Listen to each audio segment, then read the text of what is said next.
Welcome back, everybody. Welcome back to Phil's Recap and Review. A Night of the Seven Kingdoms, Episode 4. Season 1, Episode 4, because we're going to get more seasons in this. If we don't, I'm rioting.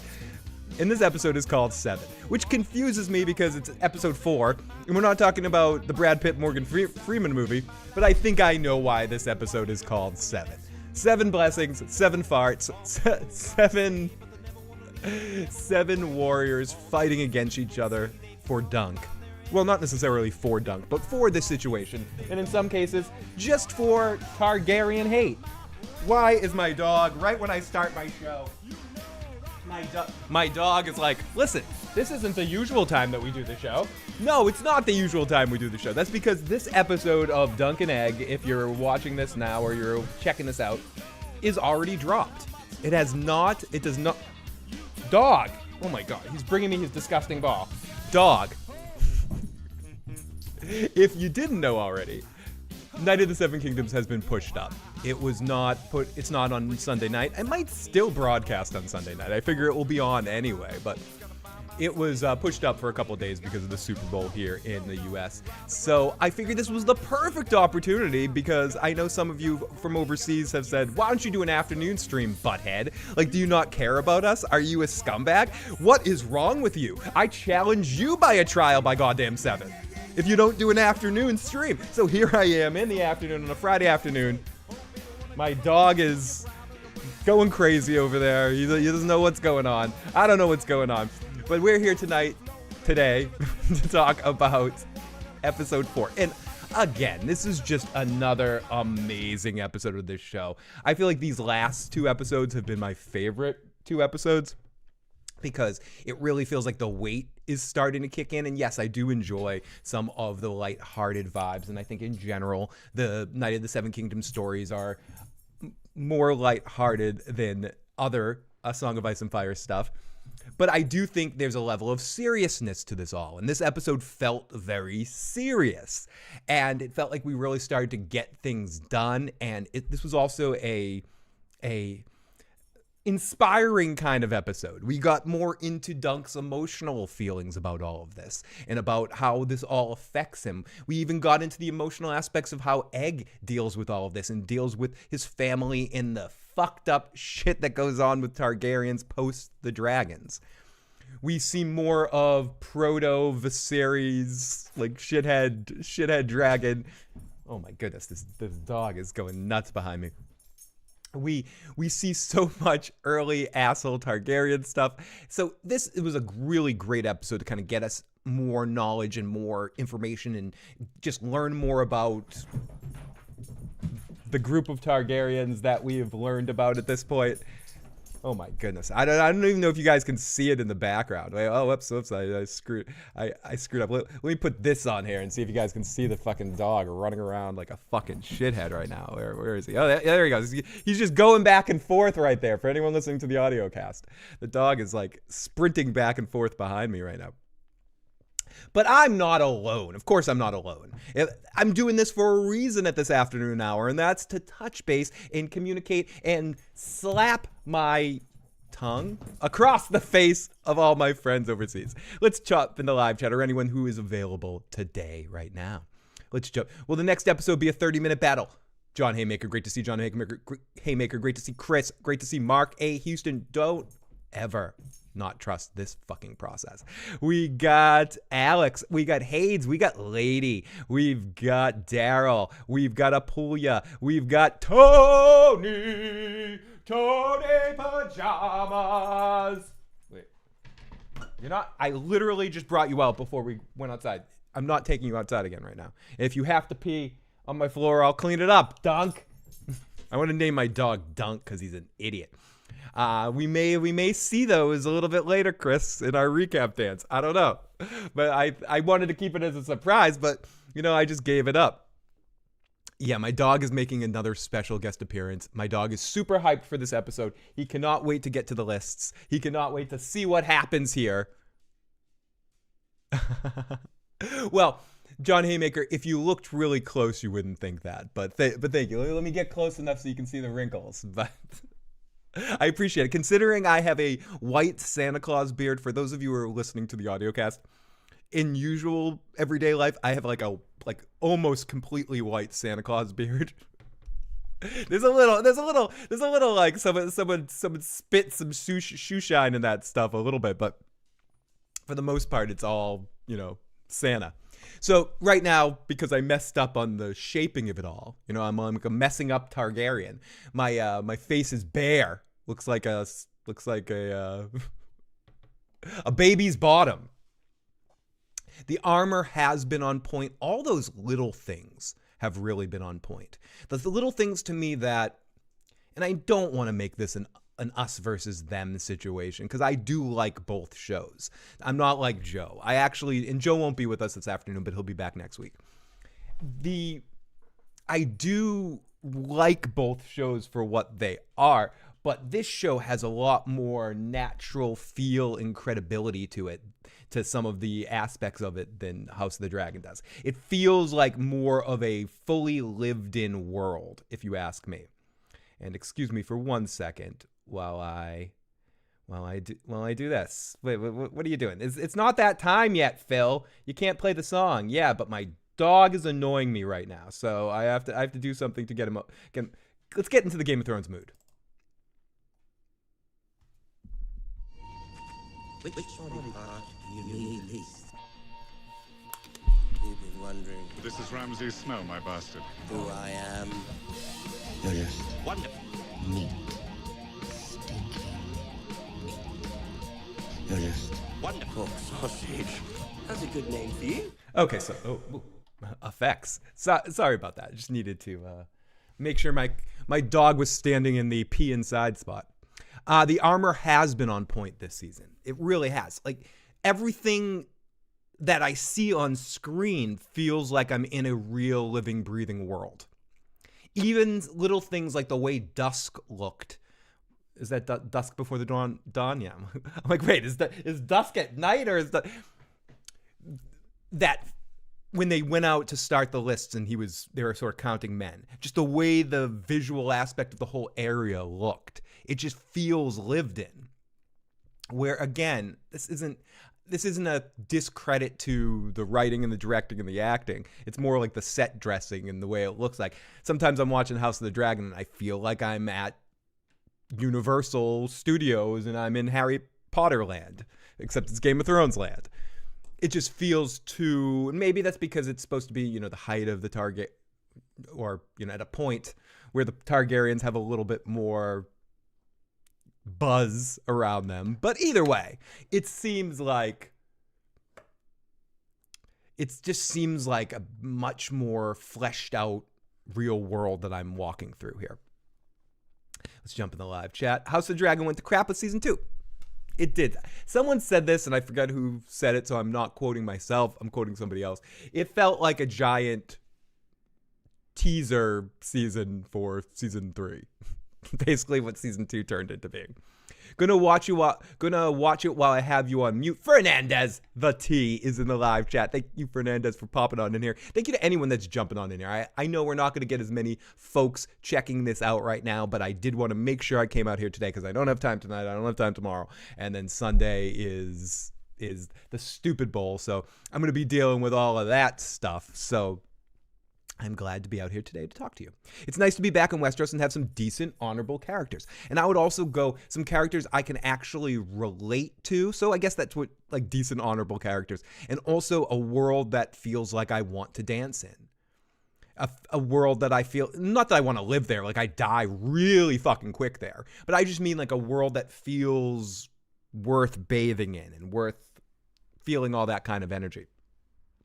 No CGI looks, lots of fog. Yeah, no CGI, no fake stuff. No, they're not using fake horses here. That the fart sound sounded like a real, true fart sound.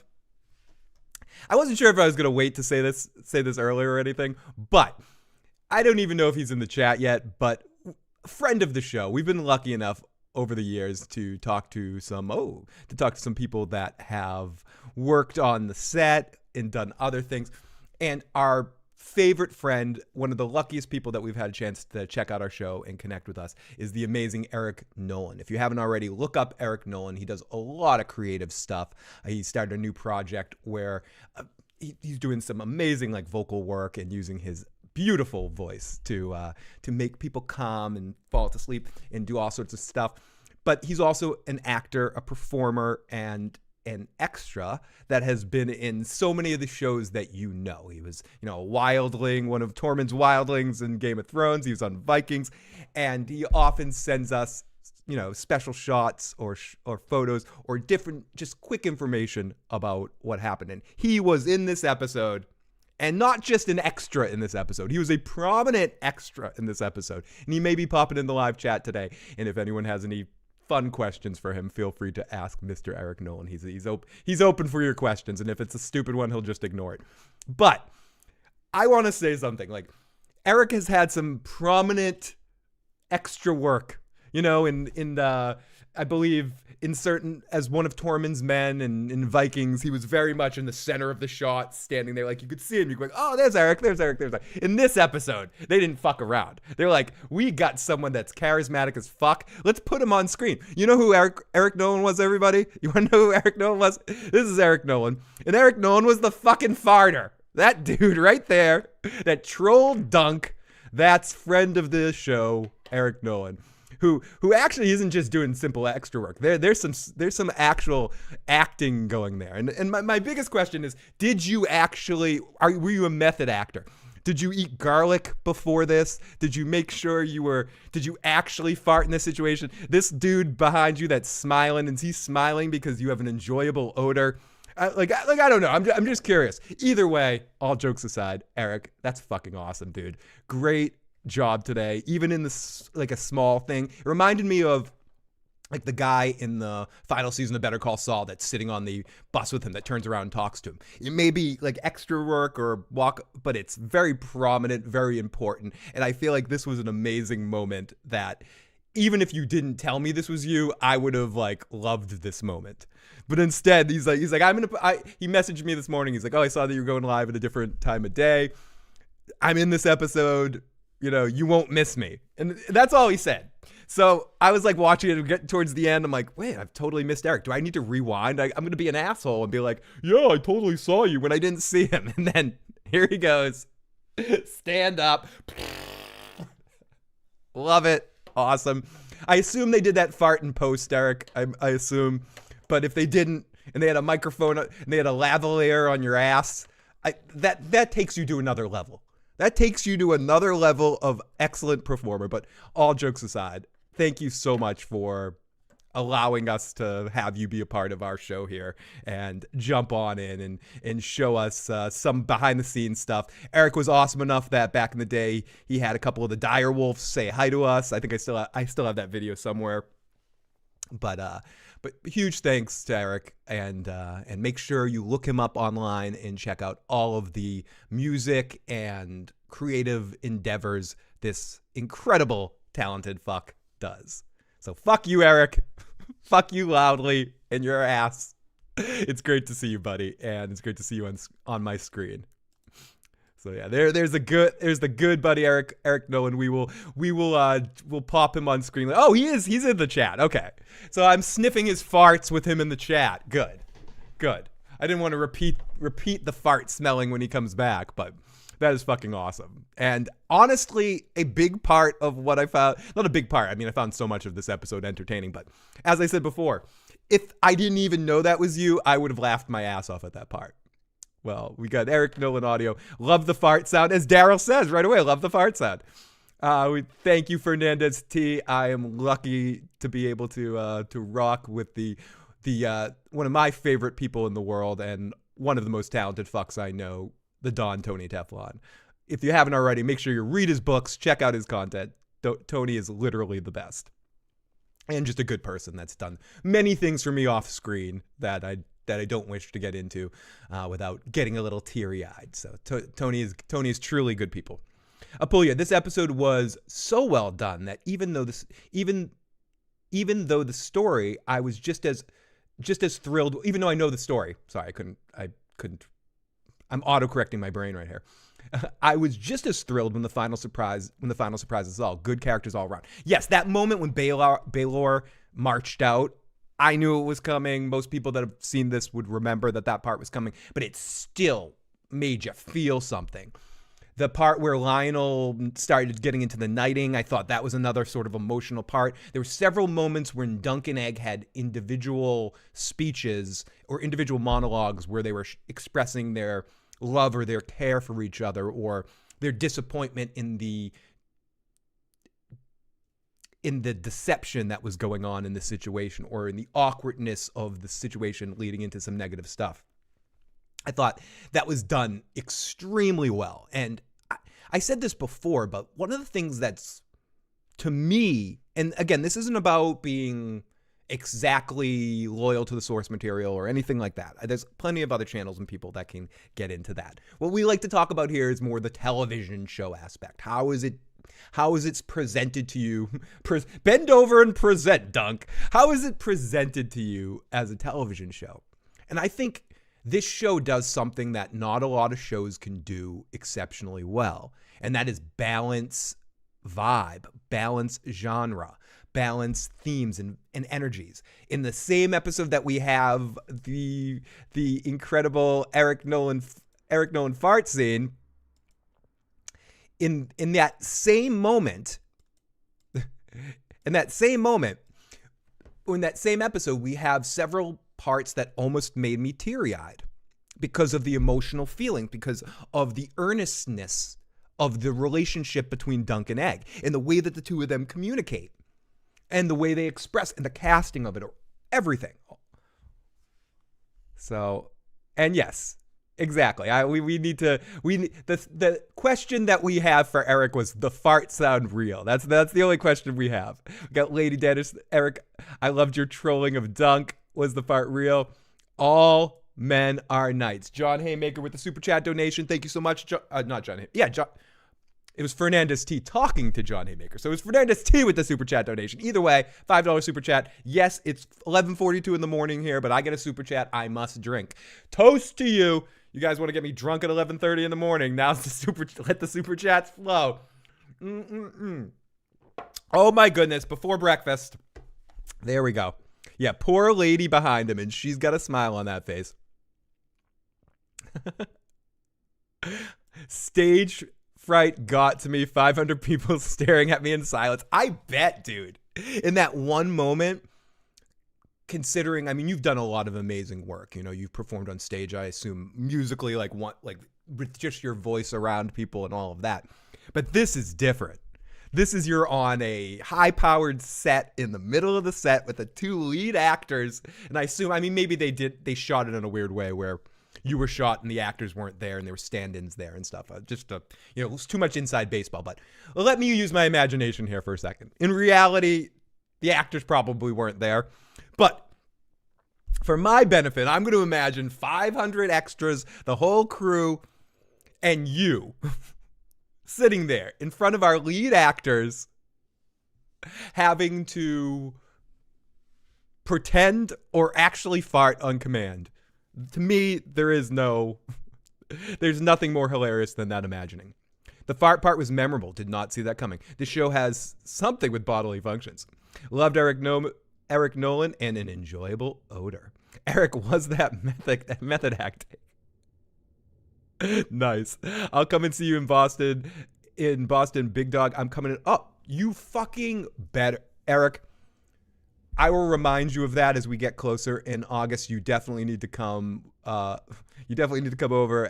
Come to Boston, and we got to find an opportunity to hang out. I'll come and meet you pretty much anywhere in the city if you're out partying, or if you want to come to Salem, Mass, which I don't know if you've ever seen, which is kind of a cool walkthrough.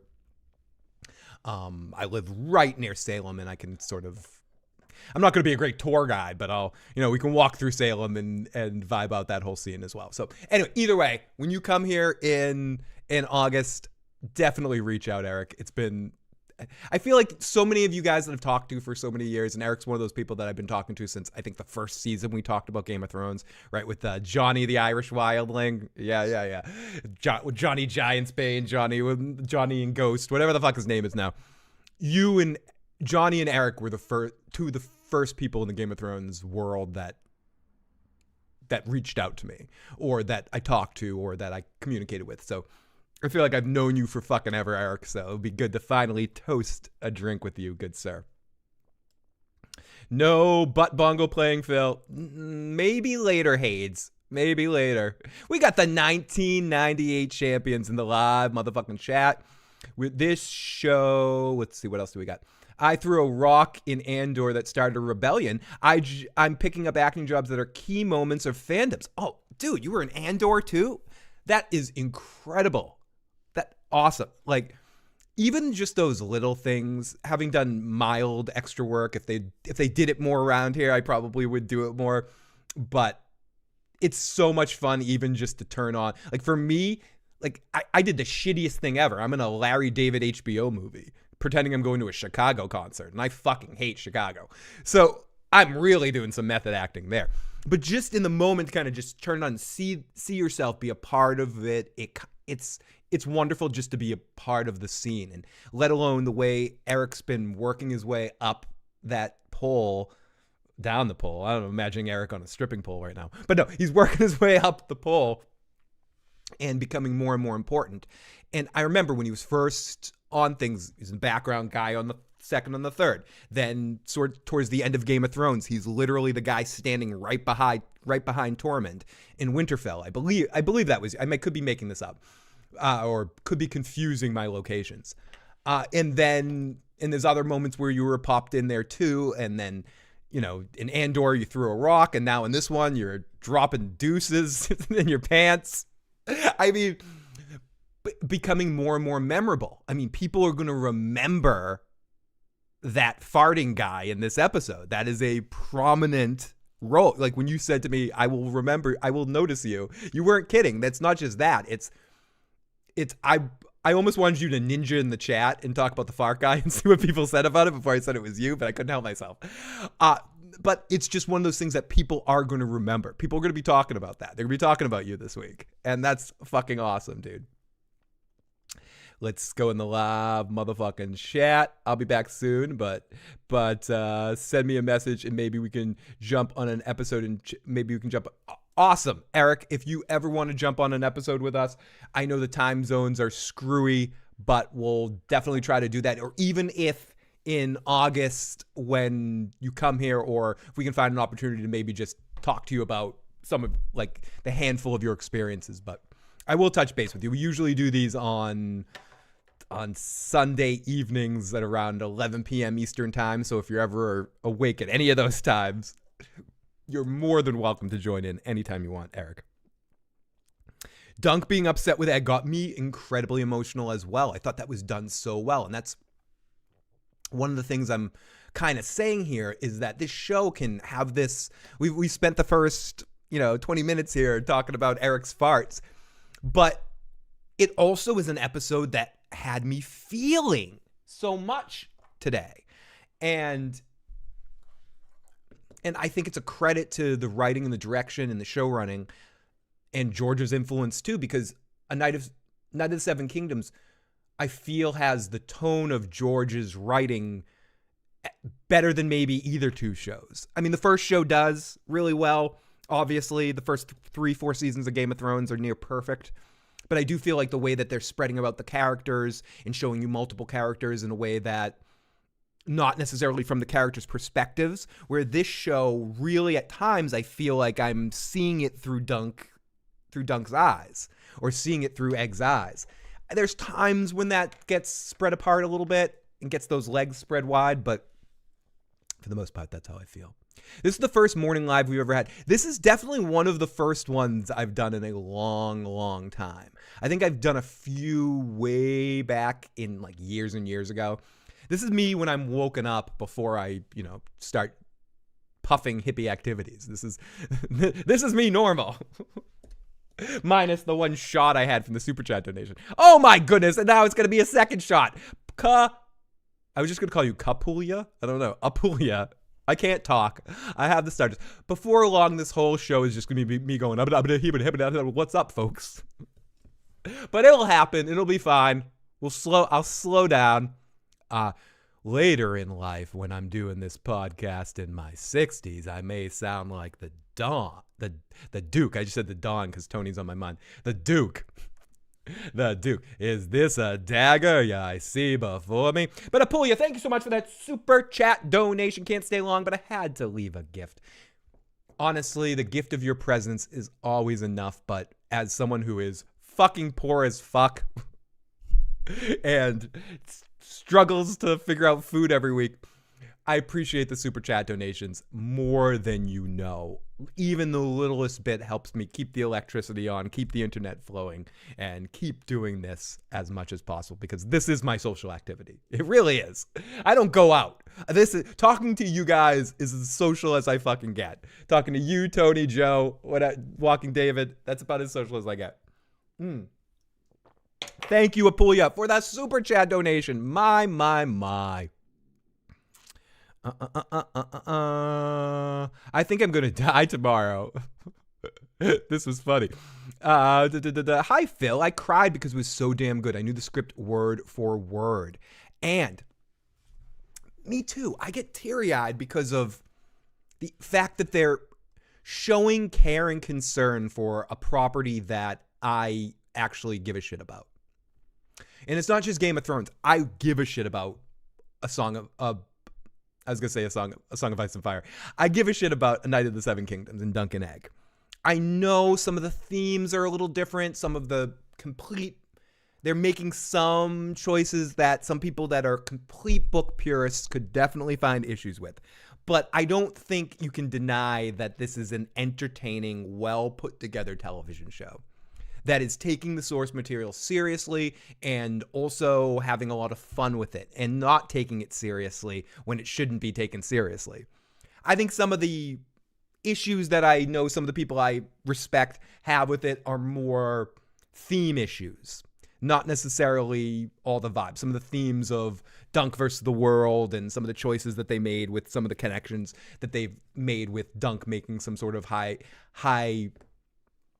highborn connections and not showing his lot in the world as much. I understand all that. We're going to take all that. I'm sure I'll jump over there with those guys and talk about that stuff at some point. But realistically, as a television person, this show is fucking entertaining. Like, super entertaining. This might be the most entertaining Game of Thrones has been since season 4. It's just fun to watch. I look forward to it. I almost had trouble taking notes because I was watching the episode with such a big smile on my face. My notes are pretty pathetic today, because I just had so much damn fun, watching this. And that's what this comes down to. It balances genres in a way that cannot be quantified, because in a way it can't be quantified because it does it constantly at multiple points in multiple ways. Sometimes when I stop like that, it's just because I'm like, do I really want to say the stupid shit that I just said? Yeah, say the stupid shit you said. Okay, I will. Do it. Hey, I love this show. It's so faithful to the novels, says AEN. It really is. The dialogue, the feel, the vibe, the look, the way the looks are described, the way the food is shown, every piece of energy that they could have spent, the way that the characters show themselves, it just all completely, to me, feels like we're in a real actual situation. You know what I mean? Great to see you. It's almost 5 p.m. Great. See, it's almost 5 p.m. in London. That is exactly why I'm doing this. I know a few of you have mentioned this to me over the years, that I don't do enough streams at times that would be beneficial to our friends overseas. So with this episode airing early, I decided to just say fuck it, and today was a perfect opportunity to do this. So I appreciate this. I love going on live at this time of day and getting to talk to some of you folks, so I appreciate it. I actually worked with Peter on Vikings Valhalla, and I actually auditioned for Dunk. It's funny that you say that, Eric, because without licking your asshole, I was going to say that I think you would be an awesome Dunk. I think in the right context, this guy's doing an amazing job playing him, and I'm not going to discredit him. But having seen some of your work, your look, your vibe, you would have been an excellent Dunk. Like if there's a Night of the Seven Kingdoms stage show that happens locally or something, you need to be in there, or doing some Dunk cosplay type of stuff. Like you would be an amazing Dunk. So that doesn't surprise me that you auditioned for it, and that's awesome that you did, and that probably partly why they ushered you up to such a prominent role, because again, I'm licking your ball sack so much right now, but you're fucking charismatic on screen, dude. You really are. It jumps off. And I'll say it again. If I didn't know that was you, I'd be like, dude, that dude killed it. That dude killed his moment. So whatever you're doing, and you don't need this shit from me, but whatever you're doing, keep doing it, man. We're lucky to have you and The Walking David, who are both active members working out there with their hands to the fire, trying to make shit happen. And it's great to watch you and David's progress and live vicariously through it, as I dream to be on those sets as well one day. And I'm still, I'm doing my little bit to get there too. So, but you guys are incredible, and thank you for sharing all this information, this behind the scenes stuff. Preston Jacobs and Red Team saw the show early, and based on how they were talking about it, I didn't think it was going to be good. I love Preston and I love Red. I love Carmine. They're honestly two of my favorite people, and I love jumping over there and getting to talk with them too. But yeah, they kind of scared me too as well. But I think they both said within some of their concerns for it that they liked the show, and the show was pretty faithful. I think ultimately for them, and they can speak to this to themselves, is more about some of the themes and some of the potty humor that they necessarily didn't enjoy mixed in. That being said, there's nobody better to talk about Song of Ice and Fire than those two guys. And lots of love to Preston and Carmine. I could listen to those dudes for hours. They crack me the fuck up. And I love every opportunity I get to jump over there and have discussions with those two awesome dudes, which happens, once a year or so like that. I get to jump over there with them. But either way, it's fucking awesome. Carmine has been nicer to me than any other person on YouTube. Carmine and Tony. And Preston has been amazing as well, and is a very fun dude to talk to that I'm in the same generation as. So we get each other's random old man references sometimes. Anyways, to continue on. Who the fuck is Sir Stefan? He is the dude that we saw at the beginning of the season that was beating the shit out of his cousin and was kind of rude to Dunk. First time viewer here, and damn dude, you look like a Targaryen in a good way. Well, in fairness, my hair is 5 minutes away from being white. Like if you tune in for the next season of Dunk and Egg, I'm probably going to be all white. But I take that as a major compliment if I look like a Targaryen. You're saying I'm inbreeded. Like you're saying my mom and dad look like they were cousins and they fucked each other and gave birth to me. Is that what you're saying? I'm kidding. I take it as a compliment. Thank you so much. Fire doesn't burn the dragon. One more. Here we go. I just got a donation via online. Thank you for another donation. Welcome to our show, and I hope you join us all season long and into House of the Dragon as well to talk about this stuff. So you know what, everybody? There's no use wasting any more time. It's about time for the rhythm and the rhyme. No, it's about time. Let's get into this episode. Let's get into this recap. Okay, for the record here, we're gonna have to turn down the recap song here for 1 second. Give me a moment. Here. Recap song.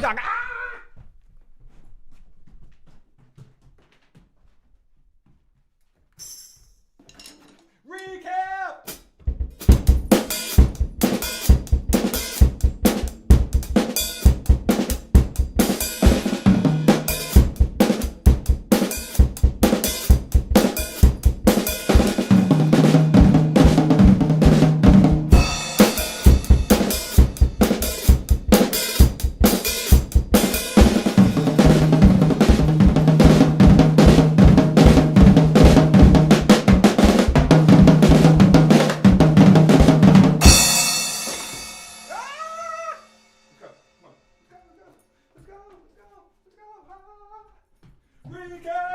Recap!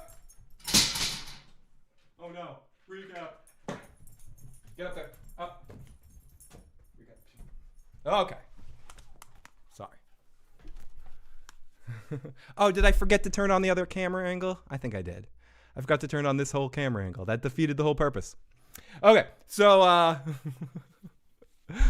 I'm sorry if the drums were extremely loud. Like, I have no concept of how loud those were.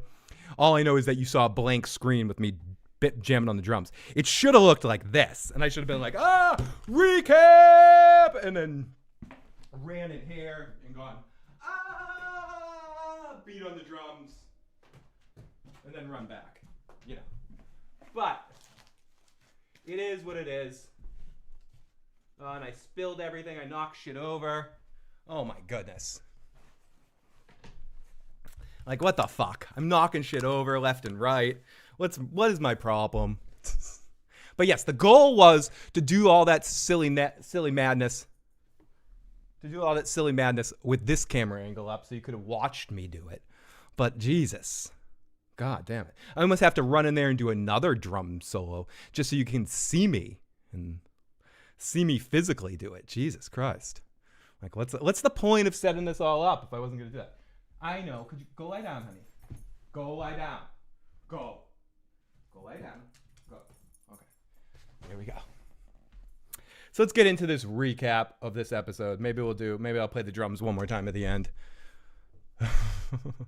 in a reasonable camera angle where you can actually see it. Fuck. I had one job and I failed at it. So we start in complete darkness. As the camera tilts, we get to see Dunk in a cell with the rain outside. Great shot of the rain and great shot of him in the cell. I know some of this stuff is redundant, like talking about this, but it really, like visually speaking, they capture this so damn well. Even little things like the way the rain looks falling down has some sort of amazing energy to it. He does. I just talked to Joe. He absolutely loves the episode. And what's amazing about this is getting to watch Joe like something, which doesn't happen too often, but he loved this episode and he's loving this season in general. And he's upset he can't be out here this week to talk about this, but we'll talk about this episode with Joe next week and we'll double it up with Joe. Yeah. Oh, 100%. I haven't told him that that's Eric yet because he's a fan of Eric as well. So, as the camera tilts down to Dunk in a cell, we see the rain outside. Great shot. Egg comes in. He tells the guards to leave the food and go. Dunk is a hungry, hungry hippo. My uncle says I need to beg for your forgiveness. Baylor says I lied. Dunk is like, yeah, you fucking did. You're a lying little fucking bald shit. What the fuck's up with you? And Egg gives his name. It's Aegon Targaryen. And then they talk back and forth about, oh, how many damn kings are there, Aegon? You're like, why'd you do this to me, you sick prick? And he was supposed to help Daron and be his squire, but Daron's drunk mess and didn't want to do it and shaved his head. But Egg told Dunk he was a stable boy and Dunk is hurt. And we get into this whole thing about Dunk being hurt and his emotional reaction to it. And I thought this was just done so well. The actor pulls off this emotional weight extremely well. The character of Egg is a child, and Joe keeps pointing this out. They're playing him as a real child. Children that fuck up, that lie, that manipulate, that do all sorts of fucking shit. Joe liking something is so rare. It's like seeing a four-leaf clover. It really is. It doesn't happen too often. And I'm actually afraid by season 2 that Joe's opinions change because Joe tends to have his opinions change sharp and fast. And then once it changes, there's no coming back. Like with Pluribus. And I know Pluribus isn't everyone's thing. He actually liked the first episode. And then it was episode 2. He's like, okay, this is shit. And then by the episode 3, he's like, this is the worst show of all time. So Joe can like something and then it can change. That's why I've been excited that after 4 episodes, he's still feeling this show. The actor who played Dunk did a really great job of being angry and hurt. He did. It's that emotional ability that he has in his face to kind of play multiple abilities of ranges. Like he has such a goofiness to him that when he plays serious, it really, really hits home. This is the afternoon, isn't it? It is, Jay. This episode dropped early because of the Super Bowl, so I'm doing it this afternoon for the overseas audience instead of Sunday night because I'll be watching the foosball game. So we're on this afternoon for some silly fun instead. So thank you so much for popping on in here, Jay, even though I know you probably don't watch this show. But either way, the support that you have been given over the years means everything, buddy. And thank you for always being awesome and sharing your thoughts about shit. It is early for an after show, but the episode dropped at 3 a.m. So actually it's late. I'm actually late on this. I should have been on at 4 a.m. I'm disappointed with myself. They're hive. You're right. The whole series is great. I love it. Chris, it really is. Like, I don't want to be so plain with my praise, but it's really just so good. Like it's good. Like, is it the greatest show of all time? No. It's not The Wire. It's not Breaking Bad. It's not seasons like the deep layers of like a deep multi-layered television show. But is it like fucking awesome in one of the better shows on television right now? Yeah, it sure as hell is. Is it entertaining and fun to watch and relaxing and the actors are putting on a show? Yes. It's really goddamn good. And that's how I feel about it. It's really goddamn good. I'm really goddamn bald. I was on Alt Shift's X's. Yeah. Alt Shift went on last night at like 12. You know, he stayed on in proper time, and I'm sure he's got the episodes early anyway, so he could talk about the episode early. I met Alt. He's a pretty good guy. Although he gave me shit. He's like, oh, Phil. No, I don't want to say what he said. But he knew I was friends with other YouTubers, and he's like, I'm angry at you because of these guys. And I'm like, wait, what? But he was a cool dude. He was a chill dude. Anyways, Mama don't like no foosball. Listen, Bobby Boucher, we don't want that foosball here.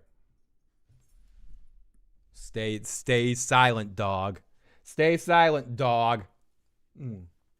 Finally, I finished my super chat shot. It took me like three attempts at it. Okay. I don't want to watch anything Game of Thrones associated. They ruined the world the last season, then they made me regret watching. I get you, and I know a lot of people are feeling that way. You're not the only one, Jay. I would say that this series brings a little bit more the vibe of the early Game of Thrones, but again, it's its own thing individual. It's more akin to like a buddy comedy at times too. But anyways, I'm not going to try to be like, show, Game of Thrones is over, it's okay, blah, blah, blah, because so many people have exactly what Jay said there and are having trouble giving this world another shot. And I don't think they help themselves going right to House of the Dragon either. But that's a different story altogether. Let's continue in the show. No, but this whole show, Story of Ice and Fire, is addicting. Your show is... Oh, thank you. Thank you so much. People on Alt Stream kept asking if the episode was leaked. It's funny. Okay, so Dunk is hurt. Egg is like, I didn't think I did anything wrong, like a normal fucking kid. And he's like, yeah, you did. You fucking lied. Sometimes you just need to slap the word across a kid's face sometimes. Not literally hit a kid, but slap the words of truth across a kid's face that just they can't conceptualize human, like common decency. Like being decent to somebody else and offering up your own information or feelings and stuff. It's there has to be some sort of, well, I'm moralistically meant to do XYZ, so I didn't really do anything wrong. Yeah, kind of did, douchebag. And they go back and forth, and Egg is being genuine about he just wanted to be a squire, and his drunk uncle fucked it all up, and he feels like he didn't do anything wrong. He wasn't completely lying. He was just a little disingenuous about it. Dunk can kind of see within him that there's some emotionality in what he's saying and some genuineness to it. So Dunk is it's just bad luck that we found each other. And Uncle Baylor wants to see him done. Doesn't want to piss off another piece. Okay, so what's going to happen to me? Uncle Baylor, you need to do something because we can't piss off the rest of the family. Something bad's going to happen. They head in, and it's taken with a level of seriousness it deserves. Like, all of this is taken very, very serious. He needs to see, that's what it was. Uncle Baylor wants to see me when you're done eating. And he says, I'm done eating now. And he goes in and sees him. He goes and sees Baylor and he has him stand. Dunk defends Egg. He doesn't sell him. He doesn't sell him out in the river. He defends him. He said the kid meant no harm. Because Baelor, who is going to be king, says to Aegon, Egg. I don't know if I'm going to call him Egg or Aegon. Egg. I'll call him both. What happened when you saw him? When you saw, God, there's so many characters' names. I'm messing up on the names. When you saw what was going on, you should have come to me. You shouldn't have gone to Dunk. Like when you saw Arion, I think that's his name, beating her up and breaking her fingers. Don't come to a random person that can get killed from helping you. Come to me. I'll stop this shit. And Dunk defends Egg. He says he didn't mean any harm. He saw what was happening, and he saw the puppet situation, and he came to Dunk, and he's like, "You're an idiot." Egg says he wished Dunk killed Arion, and the dude is like, "That's your brother. You can't wish your brother's dead." And Septons say we must love our brothers, and then they kick Egg out of the situation because Egg's too emotional about it. He asks Sir Duncan, "How good of a knight are you?" And he says, "Sir Arlen taught me sword and shield and how to tilt XYZ. Baelor says my brother Daron said that somebody stole his son. And Dunk's like, "That's fucking bullshit. That's fucking bullshit. That didn't happen. And no one came after us." And Baelor's like, "Yeah, it doesn't seem like anyone came after you. It doesn't seem like that actually happened. But what the truth of the fact is that you hit a prince. And that there's no manipulation. There's no nothing. You actually did that. And this is treason, high treason." And Dunk has the line of the night. He goes, "Wait, treason by puppetry?" If anyone's going to get treason by puppetry, it's Team America. But no, treason by puppetry. And the dragon is our sigil, and she was disrespecting it. And our family is calling this a veiled attack on House Targaryen. And Baelor is like, "Yeah, it doesn't really matter to me." But Dunk is like, he basically said to Dunk, "You shouldn't have done anything." And Dunk is like, fuck with that, dude. I'm a knight. He was breaking that girl's fingers. And the guy's like, and Balon's like, he's the blood of the dragon. You shouldn't have done it. Egg didn't do you any favors by doing that. And he's like, "Yeah, I get you, but, he's like, you should have come to me." Baelor's like, "You should have come to me because I can fucking hit another dragon. You can't." Now, Dunk is like, "Well, a knight is a knight is a knight. Knights have to do the right thing." Arion wants Dunk's head. Baelor says he won't have it, but there's going to be a trial. And in past situations, anyone that touched a highborn got that orifice separated. So you punched him, so you're probably going to lose a hand, and you kicked him too, so you're probably going to lose a leg. And he goes, "But you have options. How good of a knight are you?" So we go off to Maker with Arion and Baelor and Daron, who are making decisions. And Dunk asks for a trial by combat. And Arion's a little shit. He's like, "I refuse. I will not do that." And the knight says, "Yeah, you can't do that." All the Targaryens are like, "You can't refuse this unless you want to take back your claim against Dunk." And Arion says, whoa, wait, okay. I don't deny this, but you know what? I'm going to protect my pathetic ass and do this by a trial by 7. And everyone's like, "What the fuck's a trial by 7?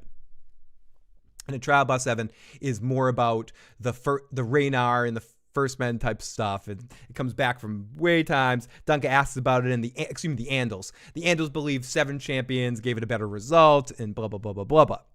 Maker turns to him, he's like, "Are you cowering? Are you afraid of this fight?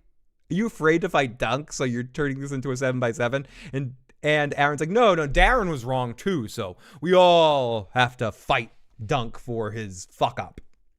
There are reasons, not just that I'm scared." And Dunk is like, "Dude, I can't find 7 knights, 6 other knights. Who's going to fight with me against you Targaryen idiots? And if you can't find them, you're guilty and you're going to die. And you're guilty, whatever." Maker drags Arion out of there and slaps him for being a fucking idiot. Baylor lets him go and tells Dunk to go find his champs. Dunk goes out in the rain. The music here to show the despair of it all is just fucking great. It's really great. Like, the way the music sets the scene in all of this is exceptionally done. Treason by puppetry was maybe my favorite line, Daryl. It was very well said and very funny. 4 pages for Sir Duncan. 4 fucking pages for Sir Duncan. Just watched it, and that was freaking good. Made me want to play a D&D. 100 Fernandez T. And I know Fernandez T is not one to say something is good when it's not fucking good, right?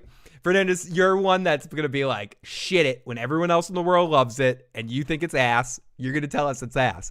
And the fact that you're liking this show says a lot because, again, you're a genuine person with a good, hardcore bullshit television detector. So, excuse me. So, the fact that so many people that are maybe don't like House of the Dragon or don't like the end of Game of Thrones are starting to feel this show and accept the awesomeness that it is in all the different ways, I think is a credit to how good they're doing. Because it's not just Fernandez T, it's Joe Dirty Locks. It's other people that have hated House of the Dragon and hated the end of Game of Thrones, but are saying how much they love this show right now. And it's a credit to the time and the effort and the way that they're using George to frame the theme of this show. Freaking good. It feels great. Yeah, I love it. Absolutely. Fernandez, me too. Me too. I feel like it's so much easier to talk about something when I'm shitting on it, but I really, really like this show. And I can't verbalize that enough. I watch it with a smile on my face the whole time. Yes, I feel emotions. Yes, I feel stuff. Yes, it brings me on an up and down roller coaster of actual feel. But ultimately, it really just makes me smile. And that's key. Okay, so let's continue. So Dunk is out in the rain, and Raymond, I'm going to call him Ray. Raymond is out there and by the tree, and he watched his horse, and they talk about the trial by 7. It's already spread around. Dude says, I'm for you, and Sir Stefan shows up. And Sir Stefan's like, this wasn't right. He rags on the dragons. He says, we've been here longer than these dragon bastards, and it's not fair what they did to you. Like, fuck this shit, right? And he's like, we will find 5 more men, and he talks Dunk up, and he's like, we've got this, you got friends, don't worry about this, you're not going to die tomorrow, Mr. Dunk, we're going to figure this out, you're underway, you can trust me, Sir Stefan is the pimp of good guys, no worries. And he leaves, and Ray gives a look like, and Dunk sits back, and he says, do you think your cousin can bring all the extra men he speaks of? And Ray says, you might be better to run. And they'll kill you if you run, and they'll say they'll kill you anyway in this trial. Dunk asks if God is doing this to show him his place. As Egg is back, Darren comes in too, his dad. And Darren is a drunk fucking mess. He's like, I am his dad. And Dunk's like, dude, fuck you. And he says, listen, I'll throw the fight. Just like hit me once, man. And I'll like fall down and I'll curl into like position. And, like the King's Guards are messy. It's like one less person you need to fight with.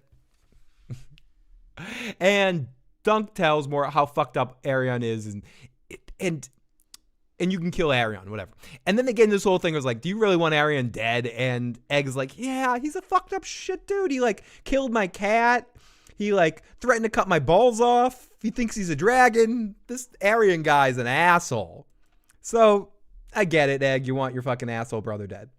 Darren is like in private talks with Dunks. He dreamed of him. Oh yeah, we get into this whole thing. He goes, Dunk, I dreamed of you. And my dreams come true. I have seen a huge fire and a giant dead dragon with great beast wings so large it had fallen on top of you, and you're alive and the dragon's dead. Can't tell if Dunk killed it or not. So wait a minute, stop the execution. Back to Summer Hall discussions. If you don't want any Summer Hall speculation, pause for 5 minutes or skip this for 5 minutes. None of this is spoilers because we don't actually know what happens. Does Egg actually birth the dragon in Summerhall? Is he able to tap into some sort of blood magic that Daenerys did later on, but not quite do it properly because he's not quite blood of the dragon, so he burns? Or did he get hit by some sort of debris while the fire was happening, and that's what caused Egg to die? But Dunk actually kills the dragon that Egg births? I don't know. We don't know. This isn't a spoiler necessarily. This is spoiler speculation of Summerhall stuff where the King Aegon dies from peculiar circumstances, say the least, that no one exactly knows exactly what happened there. Otherwise, what we heard from fake Maggie the Frog last week, and now this. So I don't know. I don't know what this is saying. It could also be that the giant dragon is Aegon, and he dies saving Aegon, or he's alive when Aegon's dead and then decides to kill himself. Or Aegon could have actually hatched a fucking dragon that kills Dunk. But granted, hatching that dragon wouldn't mean the dragon was giant. So I don't know. We've got the amazing Lola. See, this is why I love doing these afternoon streams. We get friends that we haven't seen in a long time. Her name was Lola.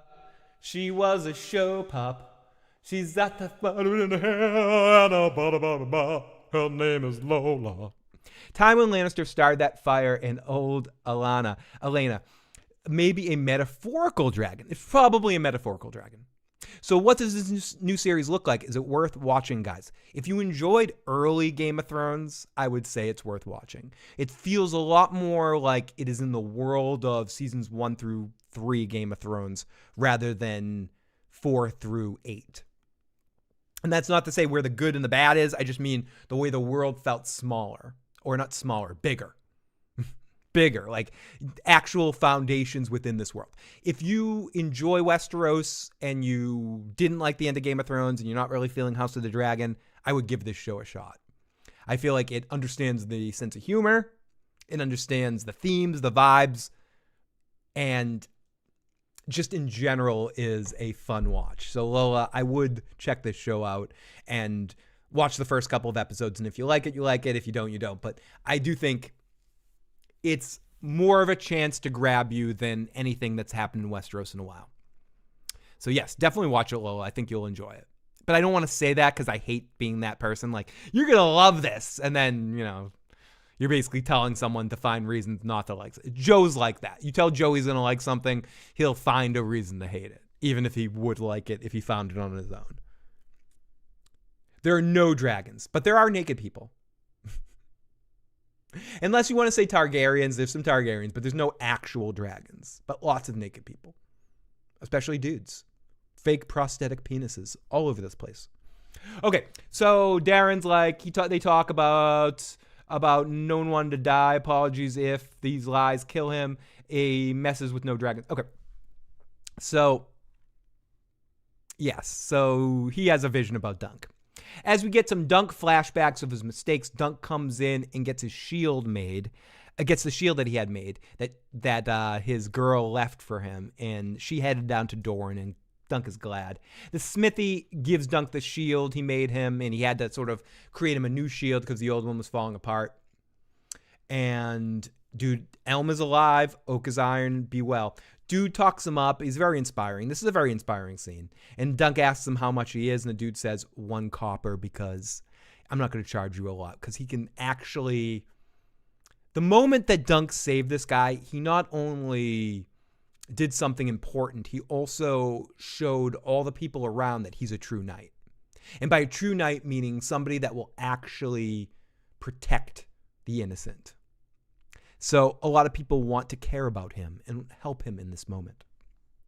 As he sees his team, Sir Robin's there, Sir Stefan is nowhere to be found. Sir Baratheon comes out and is like, this looks like a fight's going to be fun. I want to kick it up a bunch. No one's done a trial by 7, and yes, I'm here.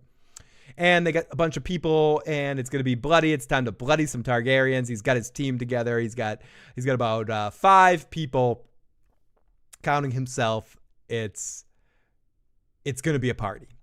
The other team comes out and Stefan fucks him over like a douchebag. Stefan's like, actually, I just used this as an opportunity to get myself some lands. You're going to need to find 2 more people, my friend.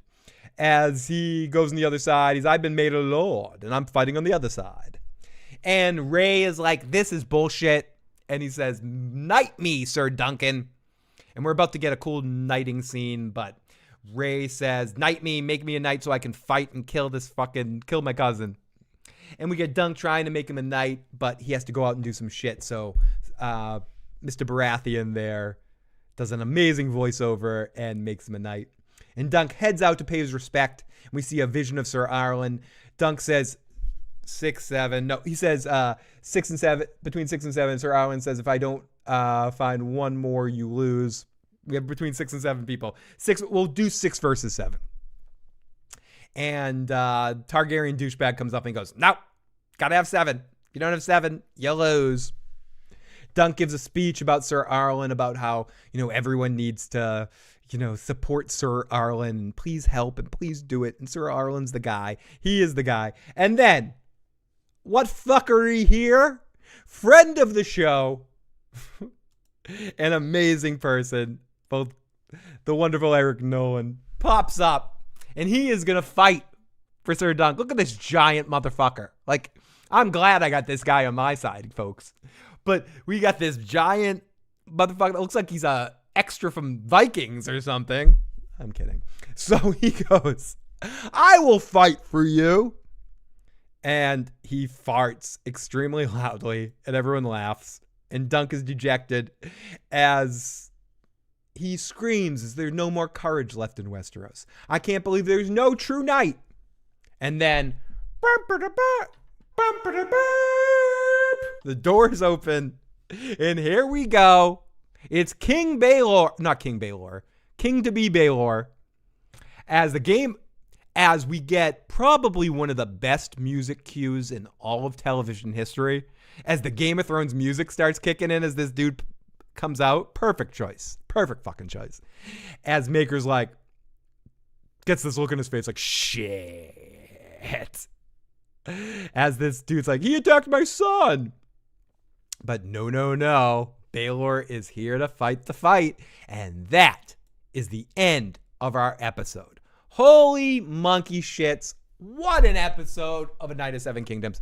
Really fun stuff. Let's jump in the live chat and see what some of you guys thought. Sorry, I was reading through that recap, and I don't have Joe to interrupt me every 5 seconds to look at the chat. So I read through it. Let's get in the live chat and read what some of you guys think. I'm not ashamed to say I got a bit verklempt. Monty! It was great to see the music cue. It was so appropriate and so effectively awesome. I thought he was actually going to fight for him. Looked like a wildling. It's funny you say that, Fernandez T, because our good buddy Eric, who's a friend of the show, actually played a wildling in the final seasons of Game of Thrones. He was one of Tormund's men. So yes, it's you saying that he actually is a fucking wildling.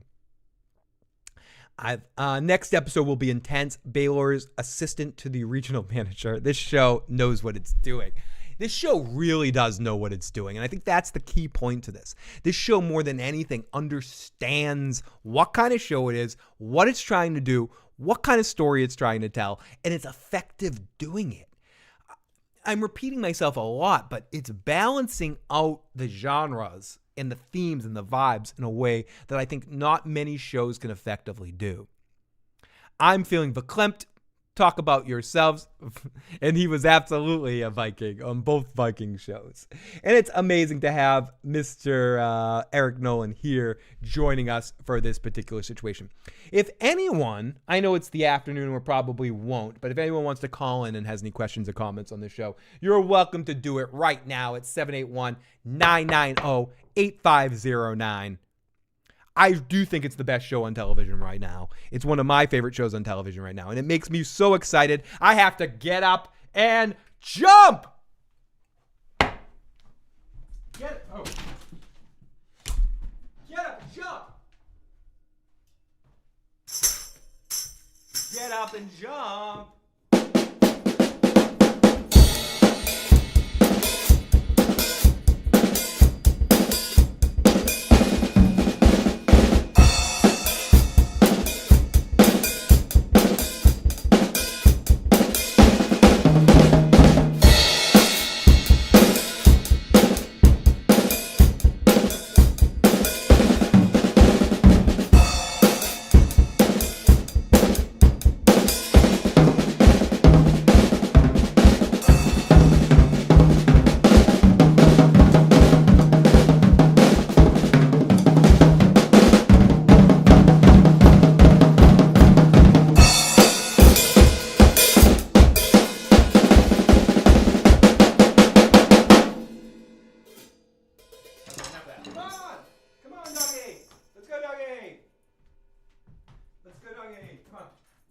Come on, Dougie.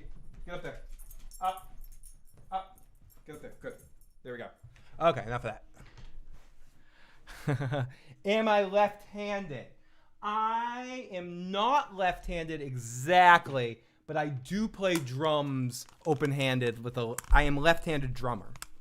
So I do play drums with my left hand in that sense. Sorry, and I don't know how obnoxiously loud that is, so I apologize if that was obnoxiously loud, but I did do that. The drum roll that turned Charlie into Hank. I woke up in the night and saw Alt Swift X live. I thought, what the fuck? And I dashed to the IMAX. You're left-handed. I do play drums with the left hand. Like, I lead with my left on the hi-hat and my right on the snare. So, and I was nervous and babbly and a little buzzed, so I'm sorry if my drumming sucks. And I'm sorry if it was exceptionally, like, disgustingly loud for your ears. Trial by 7 would be even better than the Super Bowl. I'm not going anywhere. I'm not getting off here anytime soon, so get your questions and your comments about this episode. Share your thoughts. Let me know what you think. I'm slightly buzzed. I've had some super chat donations today, so I'm like on the verge of being way too drunk for 12:32 p.m. right now, but I've been lucky enough to get these super chat donations. We have a phone call. Oh my goodness, I wasn't expecting a phone call. Area code 626. Area code 626. Welcome to the show. What's going on today, buddy? Firewood carpenter. And you were a douchebag. Sorry. I'm singing way over you. I'm like, if you were a carpenter and I was a douchebag. I gotta say that if you were a carpenter and you were a hedge knight made me smile more than it should. What is it about The Sopranos that just seeps its way into fucking everything? You go on Reddit and it's just so good. It really is so good. And it's not even so good. It's so fucking quotable that, like, if you go in any Reddit group, like any Reddit group, any subreddit, you're gonna see someone making a Sopranos reference. Because Sopranos subreddit is the greatest subreddit of all time. But anyways, I'm babbling. What's going on, my friend? Great to hear from you. Thank you for calling on in. Yeah. You know the part where Dunk was about to get curb stomped? Yes. Remind me that time Tony curb stomped Coco. Totally, dude. And but I mean, he wiped that. He wiped that cream off Fielder's mouth there. You know. Yeah, I like to put a little more cream on there. Yeah, you got a little cream. What was that dude thinking, right? I mean, he's drunk. Dude, he was. You could smell the bucco on him. But, like, you could, Tony, in reasonable sense, he probably should have just gone to Butchie or gone to, being like, you know, because it was his daughter. But I guess they were at war and that kind of situation. But yeah. But still, it's pretty fucked up in that situation. I know we're talking about The Sopranos here, but HBO shows in general, even though we're at a different age, I feel like HBO shows hit differently. Like when an HBO show is going good, dude, it just like it hits a little differently. You know what I mean? Yeah, Sopranos was like Game of Thrones for me. You know, everybody out Sunday night getting together, watch the show. Yep. Just like Game of Thrones. Everybody just be talking about it the whole time. And it's that Sunday night that it's like that. And that's the one, if anything about this show upsets me and it's so trivial, it's the fact that it's not on at 9 p.m. Like the fact that it's on, like I have to wait an extra hour and then we're going live. Like it feels like all Game of Thrones shit should be on at 9 o'clock. You know, it's so stupid. Yeah. But that's like my biggest. I live on the West Coast, so it starts at 6 for me, and I work most nights to 7:30 at 6. You know, on Sundays. It's kind of hard for me. I had to figure out how to watch the show while I'm still at work. Where in the West? I'm in San Gabriel. It's LA County. Cool. Oh, sweet. I spent a lot of time in Petaluma and San Diego, like north and south. Yeah. But I spent some time in Cali. Like you, I was thinking when you said West Coast, I was figuring you meant Cali, not Oregon or Washington or some shit. But yeah, I actually spent a lot of time in San Francisco, Petaluma area and stuff like that. Like I think it's why I don't have that thick of a Boston accent. Like, dude, dude, I'm fucking from Boston, dude. You know, it's not fucking coming out right now. You have a pocket card and have a job. Yeah, I'm not. Got a quarter for some chowder. Yeah, dude, I'm not fucking pocking shit in my fucking chowder, dude. You know, that's fucking disgusting, dude. I'm going to Pier 31, Pier 99. You're wicked smart. Dude, I'm fucking stupid, dude. I'm fucking stupid. No, I'm kidding. But next time I come out to Cali, if I'm in your area, I'll let you know so we can toast a drink, my I feel friend. like I had to stay up until midnight. I was kind of tired. I had to drink some coffee, and then as soon as the show hit, I look at the time. It's 12:02. Oh shit! It just started at 12:01. That is. And I watched the whole thing, and then I got All Shift X's live stream there. Yep. Everybody's watching it, and I swear there's like at least 100 people asking, did the episode drop already? Yeah, did it drop? We got Fernandez T in the live chat that's saying, I live in that area code 626. Is that you, John? Fernandez T and oh my, Fernandez T and John Haymaker might be grabbing a drink sometime in the next couple of weeks. I don't know. I don't know. We get some vibes there. I knew, but I forgot. It was so great. I agree. I think there was a lot of people. There's someone said in the live chat, I think it was Chris. It was like, why are you doing this early? Did it actually air? It was so interesting that they dropped it at 3 a.m. You know, like I almost expected them to drop it tonight at the normal time, but dropping at 3 a.m. was it messed up all the YouTubers. They messed up their schedule. Oh, right? it totally did. I love it. Fucked everyone up. You know, like no one knows what to do. Yeah, I don't know what time it was. I think All Shift X is British, right? Yep.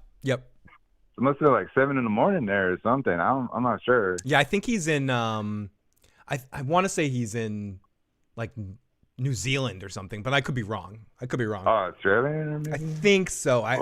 It's tomorrow morning over there. I know, but I could be wrong. Don't quote me on that, everyone. Like people's like, no, Alt's from this. Okay. But I know he's. I mean, he speaks in a.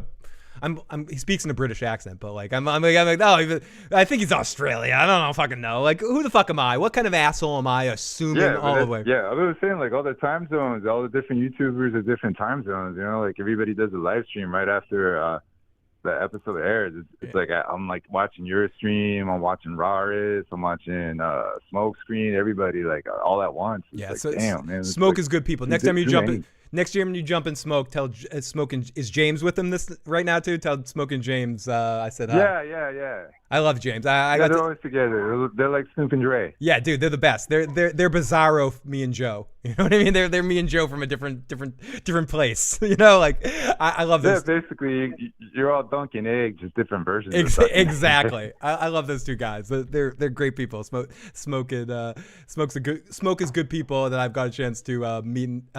Talk to a bunch of times, and one of these days we got to do like a crossover, like when we're both live at the same time, just do a set of crossovers. Yeah, you're both on the same time zone. He's in North Carolina. Yeah, totally. I haven't met Smoke, but I met James, and James is definitely good people. Yeah. Tony said he met James. Yeah, we got along really well. They're both boxing fans. Yeah, he was at a Con of Thrones, in the one we went to in Texas, and he's a very good dude. Very, very good dude. And then in the stream that was promised, I was matched up with Smoke and Smoke, so we did a crossover stream with that situation. Anyways, blah blah blah blah blah blah blah blah. Thank you for calling in, buddy. We really do appreciate it. Yeah. And how cool are all the armors too, though? I saw that, dude. Like, like you got the Apple guy, wasn't it Fossilway? Dude, it's so awesome. Fuck that guy though. Fuck him, but his armor was cool though. Fuck that guy. He's a piece of shit, and his armor was awesome. He's a rotten apple. Definitely rotten to the core. That was fucking awesome. Totally rotten apple. Yeah, but Ray Fossilway, he's the man. He's the man. And you're so right about the design of the. I'm just gonna say costumes. Like the costumes in this show feel real. And again, I don't want to use this as every opportunity to shit on House of the Dragon, but House of the Dragon, it looks like they just came out of the closet, like they're nice and sparkly and stuff. So it all looks kind of fake to me. Like it looks like I'm watching, again, like a Vegas Game of Thrones exhibit, not actually Game of Thrones. Where this, I feel like I'm in a dirty world. Yeah. And part of it is the way that all of that looks, the way that the designs, the way the drawing. I was gonna say drawing. I don't know how the fuck I'm talking. Yeah. The drawing of how cool is Lionel?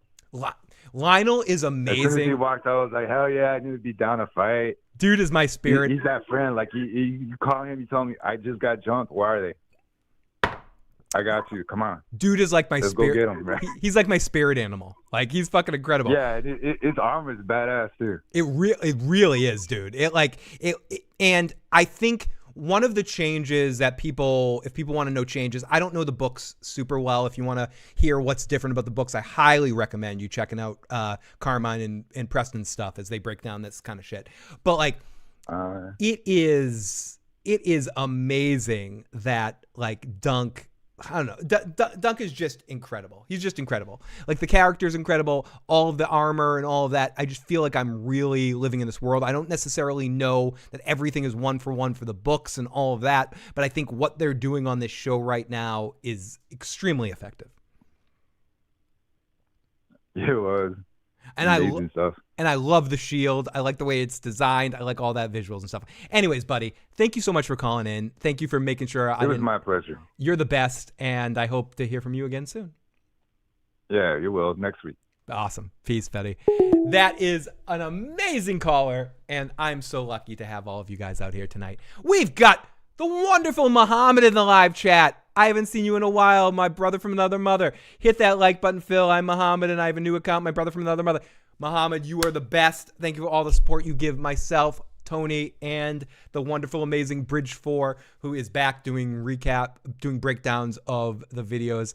I love my buddy Bridge, and make sure you're checking out his videos, because the more people that check out his videos and leave comments and all that stuff, the more he'll be encouraged to do more.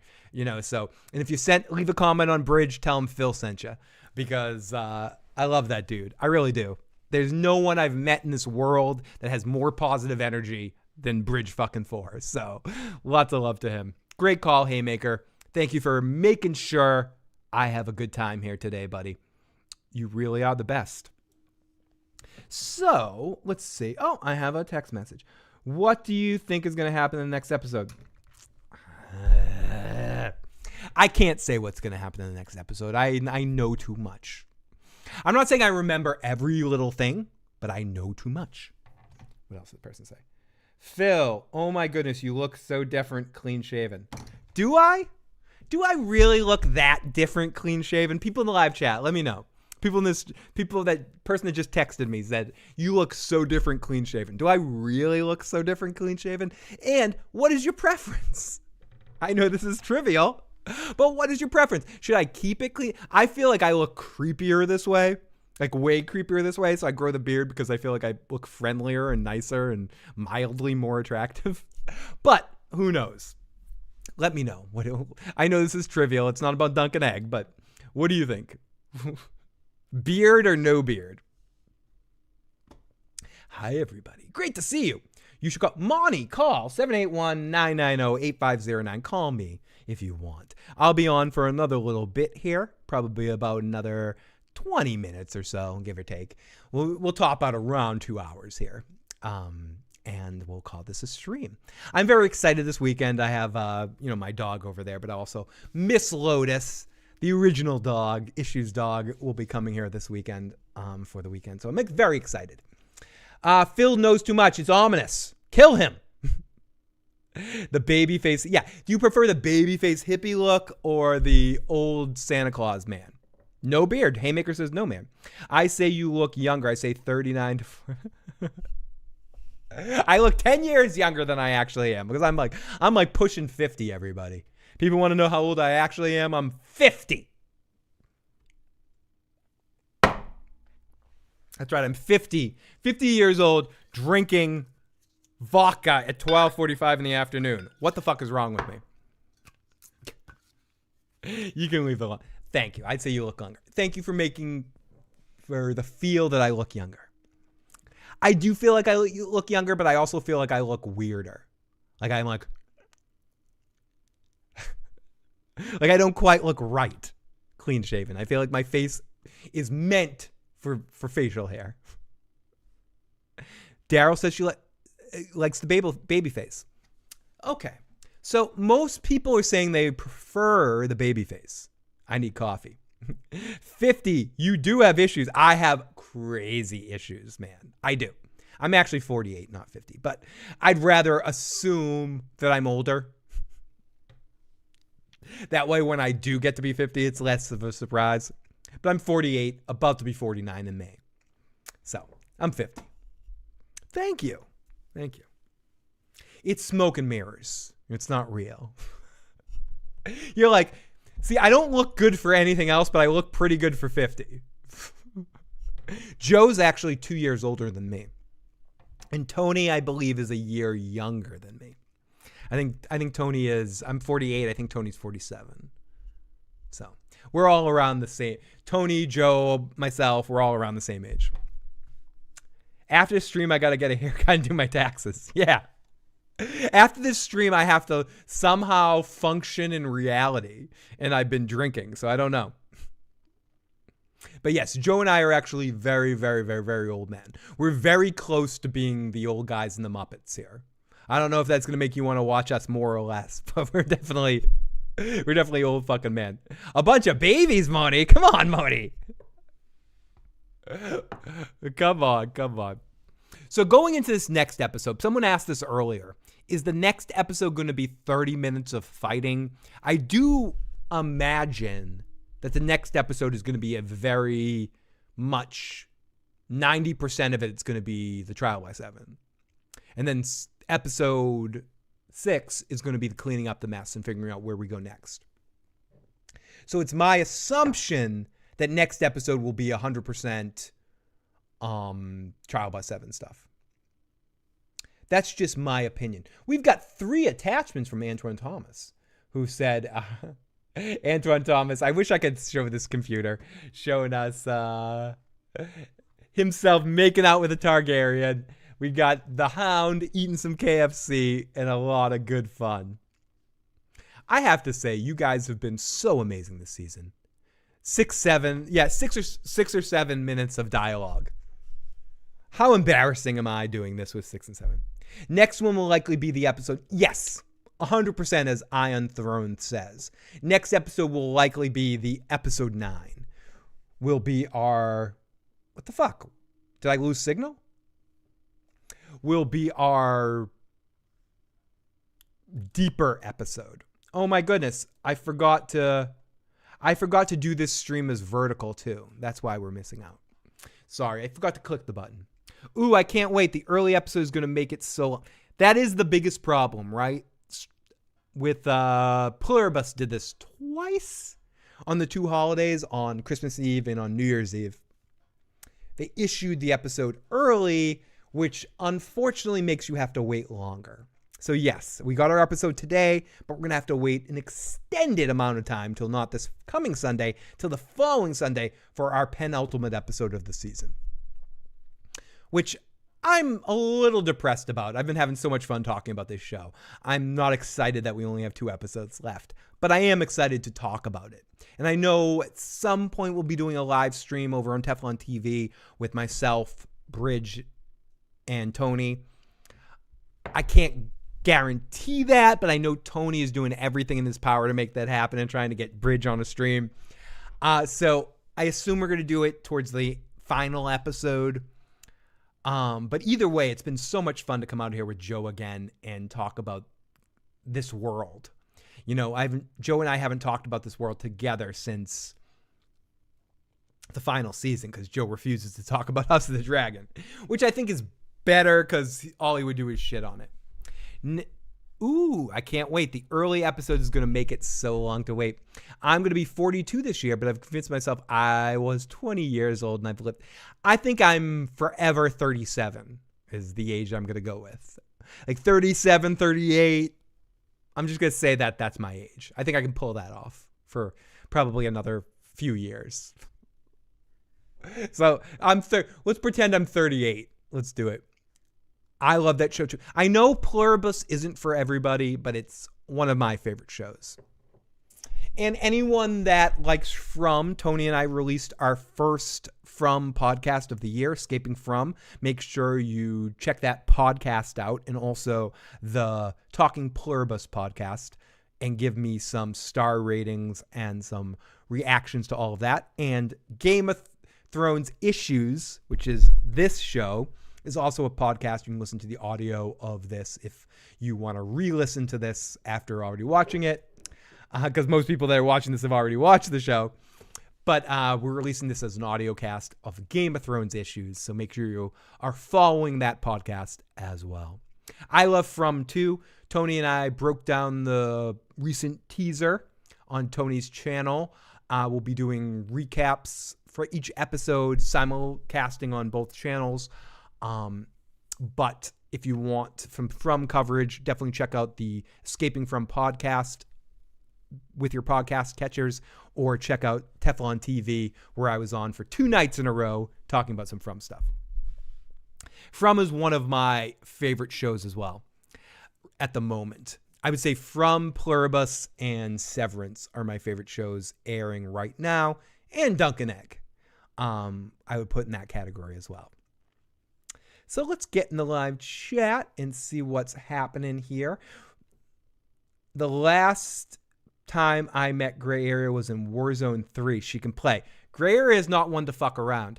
I talked about this before. I've said this many times, but when I got my wallet stolen in Nashville during the Con of Thrones 2019, Tony Teflon and the Gray Area went all It's a Wonderful Life on me and went around to everybody that was there and collected money and gave me back the money that I had lost, and a big apology for losing money.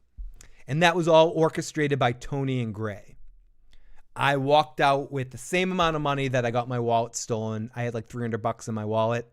They gathered about $300 from me and gave it back to me. Yes, I had to go through like getting my new ID and all that sort of stuff, but the fact that I didn't actually lose any money and I'm fucking poor as dog shit mattered a lot. And that was all because of Gray Area and Tony.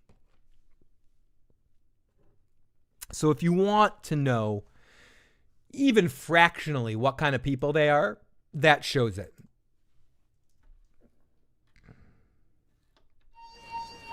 You wouldn't know him. You're an up-jumped cutthroat. Aye. Up-jumped. Nothing more. You're an up... Yes, I had my wallet stolen during the night I did karaoke in the dragon riding competition. And I was upset. I was really upset. I was like crying upset.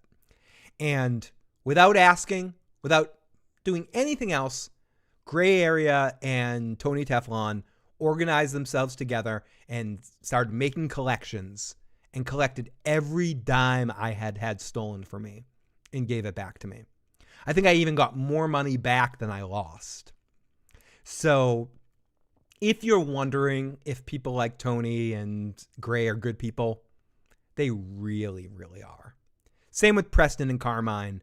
They're truly awesome people. They have been there for me in personal situations, especially Carmine has been there for me in personal situations that I cannot verbalize enough. When I was going through my divorce, when I was going through some physical health issues and thinking I was about to die, Carmine, Preston, Tony, they were all there for me in a very intense, important way. So if you're wondering about some of your favorite YouTube creators, if they're actually good people, I can speak to Tony, Carmine, and Preston.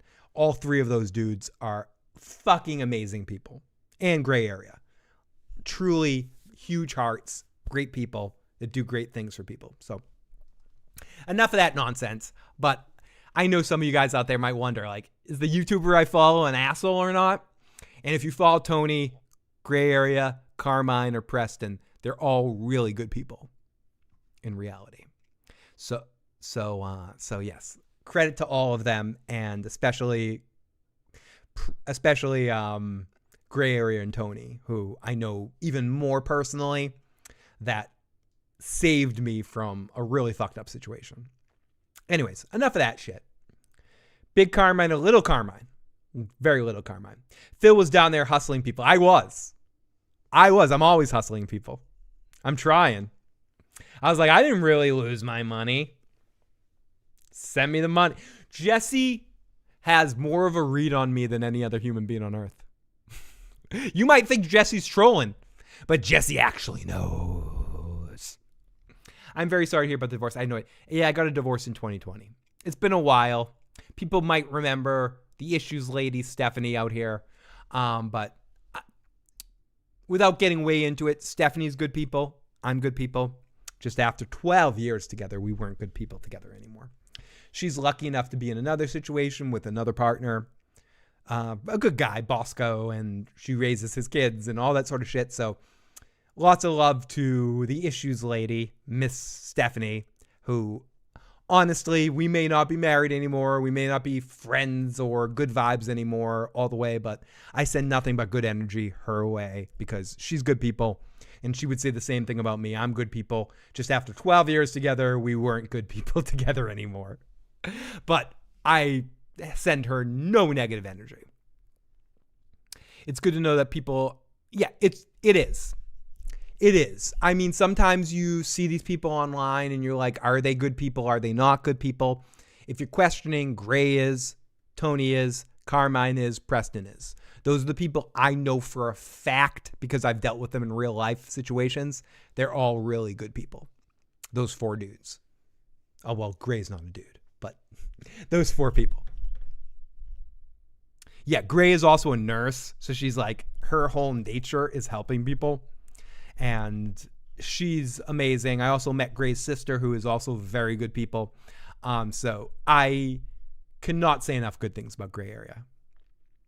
So if you need to, if you're wondering, she's some of the best people in the world.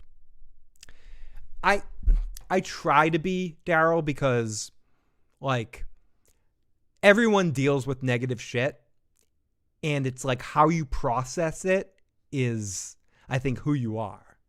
You know, everyone deals with good and bad stuff, but it's how you process the bad energy that sort of dictates who you are as a person. And Gray Area protected me and took care of me when I was going through a bad stretch. So I can't deny or even front on the fact that she is one of the best people I've ever met. You know, even in the point of just talking to her and communicating with her, and the sensitivity that she showed me as a person of being sort of not, I don't communicate the best as every other person. Tony's the same way. You know, Tony can be tough. Tony can be this. Tony is like literally one of the best people I've ever met in my life and gooey inside. Like, Tony is truly good people. Carmine too. Carmine can pretend to be a fucking asshole all he wants, but he's actually really fucking awesome and cares about people. Anyways, I know I'm just babbling about random Game of Thrones people right now, but I don't feel like ending this stream right now. And if you guys have questions about Dunk and Egg, feel free to throw them in the live chat. Good friends are hard to find. They really are. I'm lucky that I have someone like Joe, who's my best friend for life, and Nick, who you saw in the Pluribus stream, who basically allows me to live in this apartment because he owns this place and gives me decent rent. That's a little outside what he could actually get. So people think that so many people are selfish these days, and most people are selfish. There are people out there that actually care about people and take care of people. And Gray is one of them. Tony's one of them. Carmine's one of them. And my friend Nick is one of them. Like, there are people out there that actually give a shit about people. Let's get in the live chat. Gray is amazing. Hello, studio. Do we have Uncle D in the live chat? We got Uncle D in the live chat. Phil, great to catch you online. First chance to chat with you since the end of House of the Dragon. Loving a Night of the Seven Kingdoms. Thank you for sharing, bro. Thank you, Uncle D, for the support that you've shown over the years. You're the best, too. I wonder if Graves would do a stream. We miss her. Send messages. Leave comments. Tell her you want her to jump on with Tony and I to do a stream about Night of the Seven Kingdoms. If she hears that, maybe she will. Tony's the one that orchestrates all that shit. So as much as I love Gray, I don't really have an in on her to be like, hey, Gray, do X, Y, Z. Tony does. And hopefully by the end of the season, we'll do a big live stream with the Direwolf people and Usual Suspects with Gray Area, myself, Bridge 4, Alicia, Nim, Ara, Tony. Hopefully we'll do a big stream with all of us because I love those folks and it would be fun to do that. Iron Throat, whole new perspective, this Trial of Seven. Is Egg going to turn into a dragon? That's a good question, Debbie, oh, baby, oh, baby, oh, baby, oh, baby. I thought it was very interesting, the line that they gave to Dunk, that he would be crushed by a giant dragon. We don't know this. This isn't spoil. It's speculation. Is Summerhall, they actually birth a dragon? Do they actually do it? I'm curious. I'm wondering. It's curious. He's definitely going to turn into a dragon. Is Egg is going to turn into a dragon? Is Dunk going to turn into a dragon? Is Dunk going to have to kill Egg as a dragon? We will have a trial by 7. Jesse says, Tony's great, but he still owes me a thug mug. Take that up with him. I never see you say that to him on a stream, Jesse. Come on. If he really owes you something, Tony probably forgets more than he's trying to front on you. You know, like if you tell him he owes you that, he'll send you one. I am throwing a whole new perspective on the ride or die trial by 7. Thank you, Haymaker. Thank you, all of you guys, for being incredibly awesome. Is it technical difficulties time? It is. Let's do it. First time of the day, everybody. Let's see what this does to me. Here we go. What happens in Summer Hall? Exactly. What happens in Summer Hall stays in Summer Hall. We don't really need the truth of this situation. Is Egg going to turn into... I mean, that is the question. Whether Egg turns into a dragon or whether Egg births a dragon through eggs in the way that Daenerys did, but he does it in a way that is out of control. The problem is, if he does find a way to birth dragons, it's not going to be a giant dragon. It's going to be a baby dragon. So maybe the visual aspect of, maybe the metaphoric aspect of what they were saying to Dunk is true, that the giant dragon will be whatever disaster Egg causes at Summerhall. And again, this is not spoilers. No one knows exactly what happened at Summerhall. We are speculating from the information that we have ascertained up until this point. That's what I'm thinking. Egg turns into a dragon egg, or Egg turns into a dragon. And for whatever it's worth, Dunk and Egg McMuffin, if you hear anyone else ever say that, call them out on it. Say, that's from the Issues program. And I think McDonald's is losing some money not going down that road. Inhale, exhale, just got that ounce in the mail. Thank you for calling me out on that, Uncle D, because you bet your sweet ass that's what I'm doing right now. He fails in the attempt. I mean, I definitely think he fails in the attempt. I definitely think from what we've been able to ascertain from information and bits and pieces, Dunk is trying to hatch an egg at Summerhall.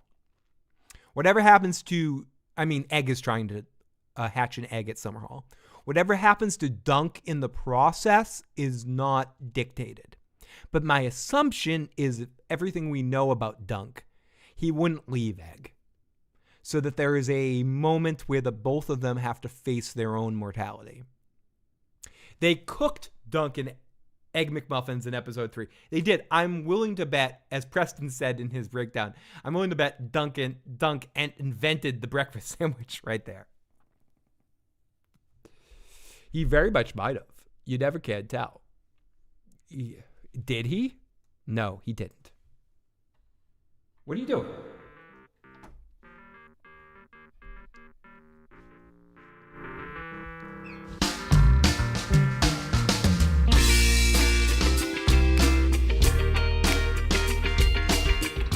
I also know what happens because I listen to the audiobooks because I never learned to read. No, I'm kidding.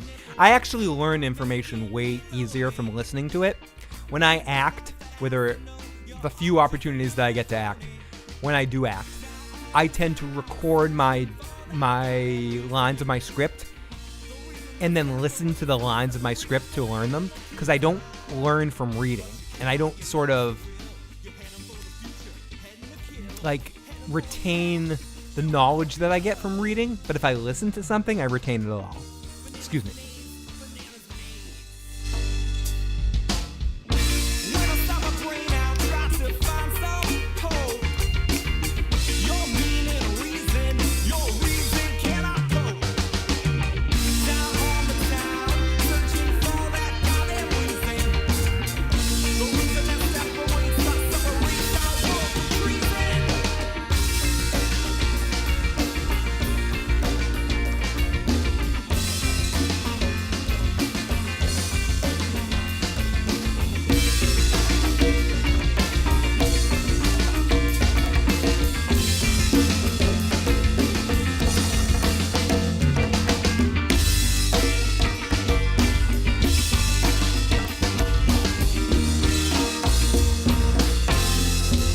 Sorry, I'm gonna go use the little boys' room and play some music while I do it.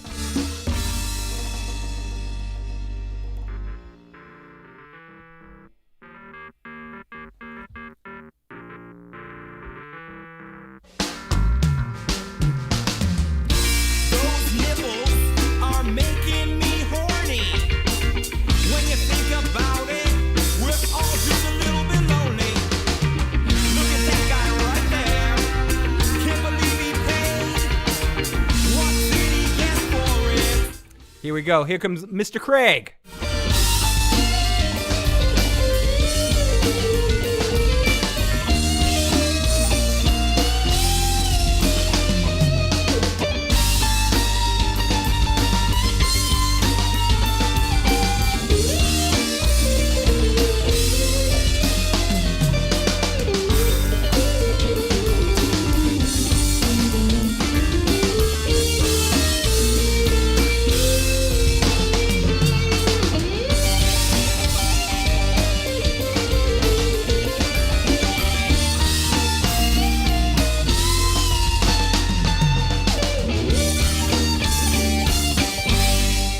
Oh, yes.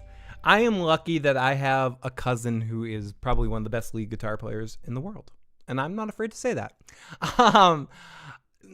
Coming up soon on the stream, we'll be doing a live music stuff. We actually already did one, but I made it private. But Craig and I, Two Piece Strip, my band, will be probably not this Friday, but 2 Fridays from now, we'll be doing a live broadcast stream where we're broadcasting, basically streaming live from the jam room and broadcasting our jam. We're going to start doing that probably once a month or something like that, just to kind of bring a little different vibe to the channel with some live music. I hope you guys enjoy it, for good or for bad. I know we're not the best in the world, but we're glad and we're happy to bring that kind of energy to you guys and bring some live music to this channel. And so people that are interested in such stuff, make sure you subscribe, make sure you focus. Two Piece Trip is going to be broadcasting on here. I have a Harry Potter playlist I sleep to every night. I also fall asleep to audiobooks or YouTube video essays, which are essentially kind of audiobook situations. I love Rowan Coleman, who does Star Trek stuff. I listen to him a lot. He has a deep voice that is very fun and very cool. And someone just texted me, play another Craig song. You want me to play another song with Craig playing a really good guitar solo? You want to hear that? Okay, let's play one more song for right now, Texter. This is called, this is an inappropriate song. Let's play it.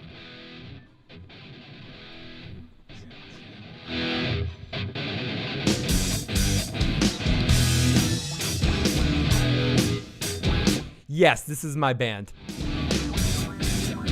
I took you down to the local clinic. If you pass blood test, my dick will go in it. Told you I'd be faithful, it is true. If you little ass birth control too. Now the women, it's not wrong. The boyfriend is consummate, pass it along. Pass her along. Pass her along. So what type of woman is for me and you? I have a simulation, damn it, it's true. First these Charlie blood tests to ever get this dick. Condoms are a natural, and plus they feel like shit. We need a woman we all can trust, so we know we fuck her, our dicks won't turn to dust. This is not Our dicks won't turn to dust. This is not me on drums. I'll play a song with me on drums in a second. So I knew this guy, he knew a girl, he fucked her right and he rocked that world, then showed up unannounced. He said yes, babies are worth a pound. The answer's no, stops in the case. From an economy messed up the pace. You only heard my hero rebel song. It's joined together once and for all. Everybody, if you know the words, join together. Birth control and blood tests to ever get this dick.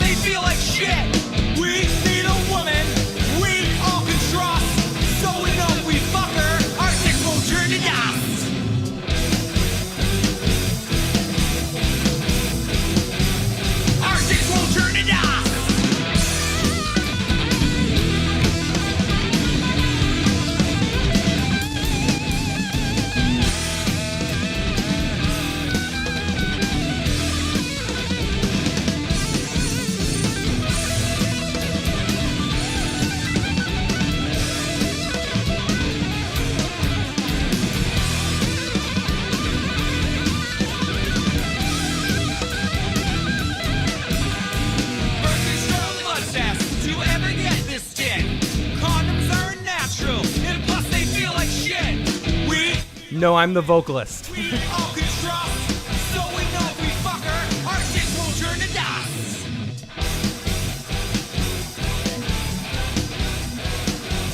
Our dicks won't turn to dust.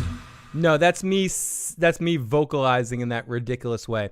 I mainly played that just because my guitar player is amazing. Craig, who's my cousin, who will be on these streams live, talking about stuff, is a really incredible guitar player. I'm very lucky to have in my family a guitar player like Craig. I mean, really, when it comes down to it, I'm not very good.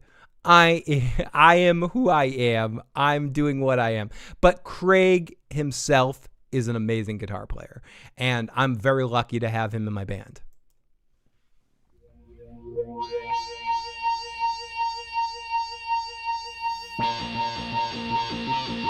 Yes, the lyrics to that song are very wholesome. They're about trust, dude. Hades, they're about trust. They're about finding someone you can trust. Because I don't want to do things with people I can't connect with. But in reality, I'm an okay drummer, I'm an okay vocalist, whatever. I am very, very lucky to have an exceptional guitar player in my cousin Craig in my band. You know, like, he's special. My cousin Alan, who also is an excellent performer too, he's also very, exceptionally good. And he can sing really well too. He plays bass and acoustic guitar. I'm the least talented member of my family.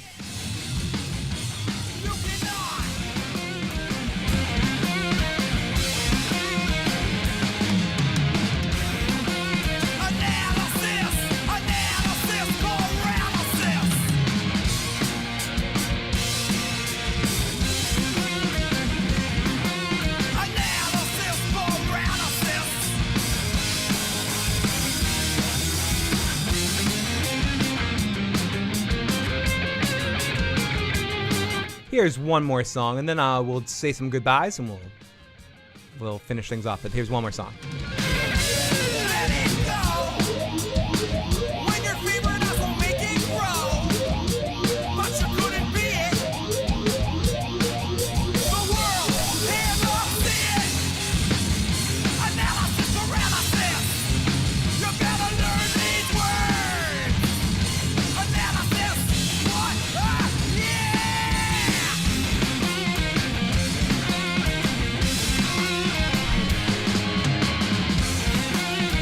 paralysis.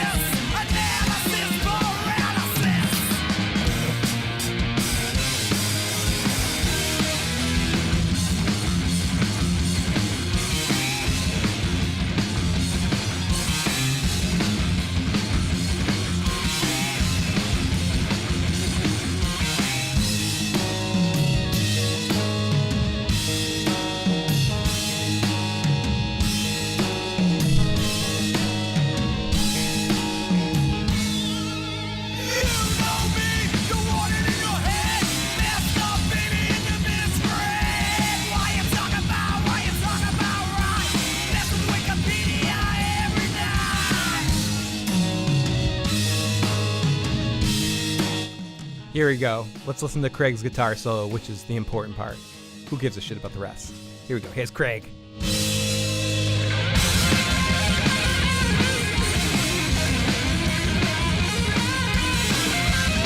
I'll take Craig over anybody.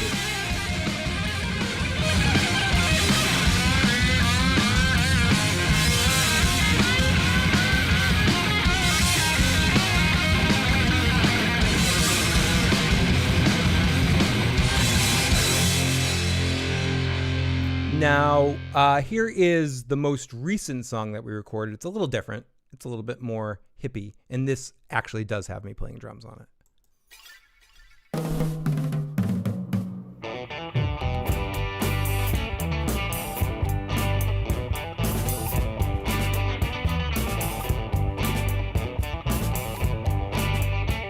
This song is called Above.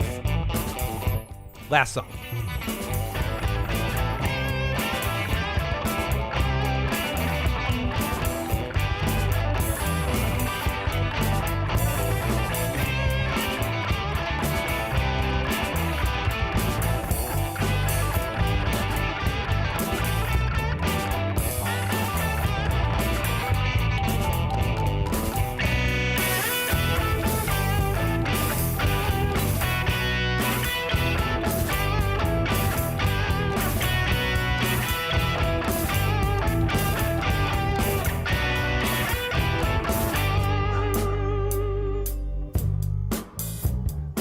My dog howling in there in the middle. This is the last song I'll play.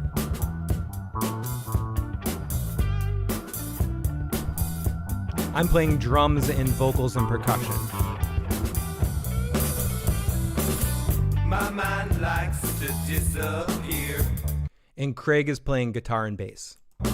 Like a bump flipping off a frog on a log. When sliding in a broken breath, you got an open chest above. Mean eyes hypnotized when you lose the size. Watch for lies. We teach to find the mind, walk the track, and go with the vibe. When we look to the traveling sky, slipping on the beach in the coconut mine. Take without to search sublime and try to wind and find the way thereof. Try to let it go. Give it all you got. Take a twist and breathe. Giving in the greed. Small hypocrisy. Now that's humanity. Above is all we need. With sweet profanity.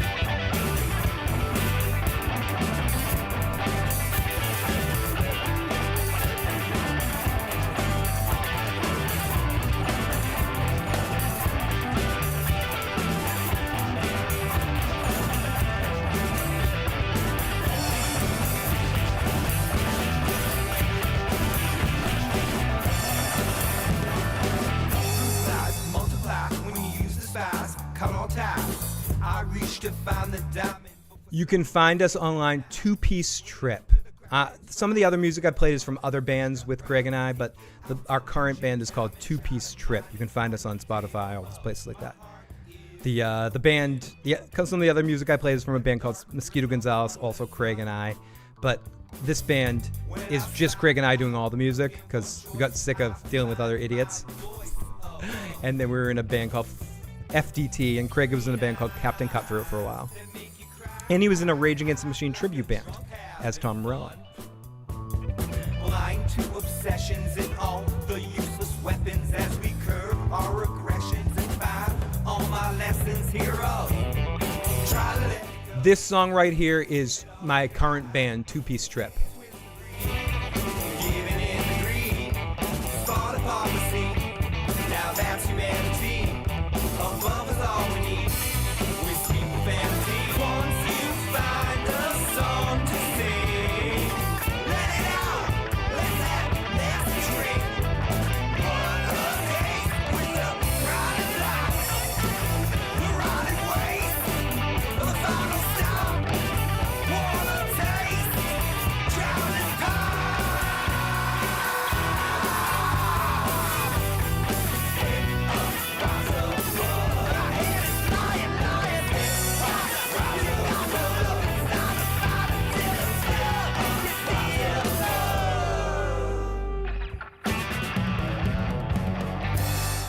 Okay, yeah, that's sorry to indulge you. I know it's fucking ridiculous.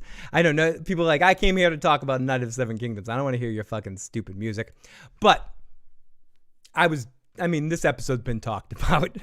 I'm going to end up cutting the audio podcast of this way earlier, but I figured I'd play a little random music. But yeah, it's our most recent song that we've released.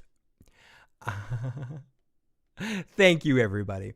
So I guess I'll start to wrap this up. So Night of the Seven Kingdoms, episode 4. Awesome. More of the same, more amazing stuff. This show continues to get better, continues to be awesome.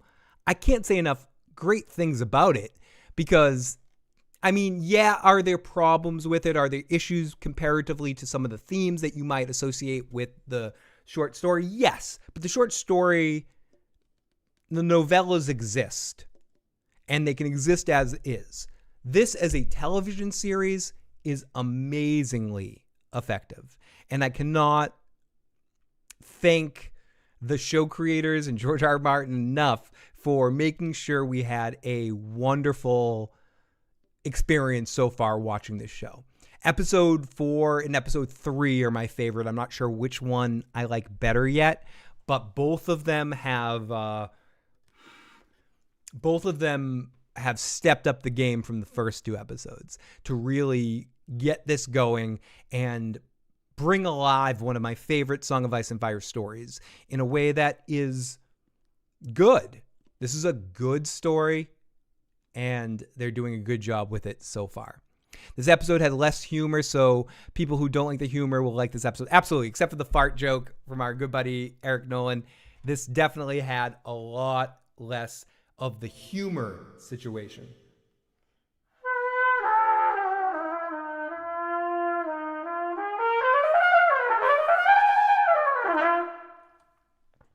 Far less of all of that. And I am enjoying it so far. Sorry, dog. My dog actually couldn't give a flying fuck. But yeah, I think I'm going to start to wrap this up. If anyone has any last minute questions or comments about this particular episode or anything, now's the time. I got a couple more minutes here, and then I will say goodbye to all you wonderful folks. And I will be back next Sunday. It seems like a while, but I'll be back next Sunday. The fart was great. Preston said he likes the story of Dunk and Egg more than the Song of Ice and Fire. I don't entirely disagree with Preston on that one. I am close. Like, but you couldn't have this great of a story in this world without a Song of Ice and Fire. So it's hard to do that. It's like, because you need the foundation of it to get the thing. But I also, in a way, enjoy this story more than the main story in some ways. It's such a tale as old as time. It's good. As much as I want Winds of Winter, I want George to write more novellas. Is what I really want. So that would be my dream. Perfect timing with that fart joke. I know not everyone likes it, but I enjoy potty humor. I do. And I think when it works, it works. I do think there are moments when it doesn't work, and that defeats the whole feel of it. But when it does work, it works pretty fucking well. And I thought that in this episode, it worked well. Not just because friend of the show, Eric Nolan, was the one doing it. I think it worked for me just as a joke and as a moment. Okay. Yeah, exactly. More novellas. What we really need is more novellas. Oh, Schmooky, I feel like I hate it when... I don't hate it. I love it when people pop in at any point in time. But I hate doing this where I'm like, oh, wow, you're here. Time to end things. Time to call it a stream. It's over. It's over. Smokey P is here. It's time to end the show. Done. There was more to this fart joke. The guy was trolling him, which I didn't expect. Exactly. It was a troll. It was showing how the average person there feels about Dunk. And it was also funny as fuck. It actually really worked to me as just a funny situation. Thank you. I appreciate the rewatch. I really do. It means almost as much as the regular watch.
Come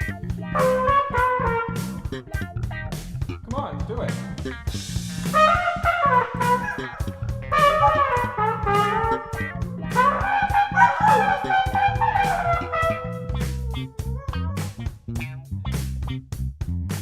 Yes!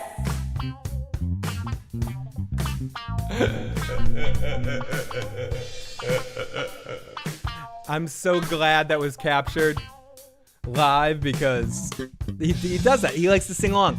I tried to see if he was afraid of it. Like, was he doing that because he was afraid of it? And no, he's doing that because he likes it.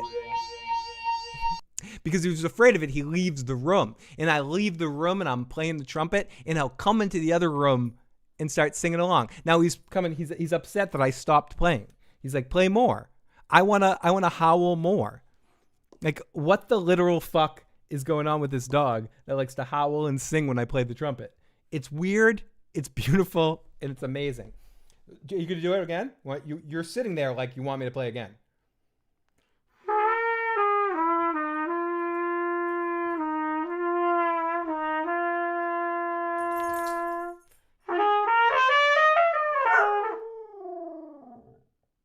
Yes? Yes?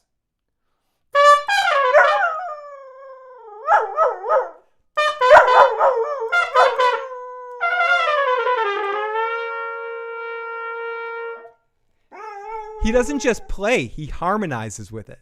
He tries to play along with the key that I'm playing in the trumpet. It's fucked up, it's awesome, and you are a good goddamn boy. You're a good boy. You're a good goddamn boy. I mean, it makes me want to do it again. It really does. It really does. What, you want to play one more jam, dude? You ready for one more jam? Let's see. One more jam because the people are requesting before we end here. Let's do one more. Same thing. I'm sorry. It's not just the same.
My goodness, sorry about that. Sorry to anybody that was, well, for the few people that are left watching now. I appreciate you guys humoring me enough to go through all of that. But yes, my dog does sing along to my trumpet, which is amazing. And he runs into the room with the drums too and like hangs out with the drums. So even if he pisses on the floor sometimes, even if he's not the perfect dog in all ways, the fact that he loves music this much and will jam with me is insanely amazing. I hope you guys enjoyed that silliness and it wasn't too annoying. So, and if you did, thank you so much for tuning on in. I will be back next week with Joe on Sunday, like a week from Sunday, and probably at some point during the week with Tony to talk more From stuff, but I don't know. But hopefully, and if not, you'll talk to me on Sunday, and have a fun weekend, everybody. This afternoon stream or this, cross the pond stream was a lot of fun, and I got to do more afternoon stuff in the future because it just warms my heart, warms my fucking heart. Everyone, if you haven't already, and you enjoyed this, please hit the like button, please hit the subscribe button, share this channel with a friend. Help more people find my nonsense. If you're listening to the audio cast, give me some star ratings. It's appreciated.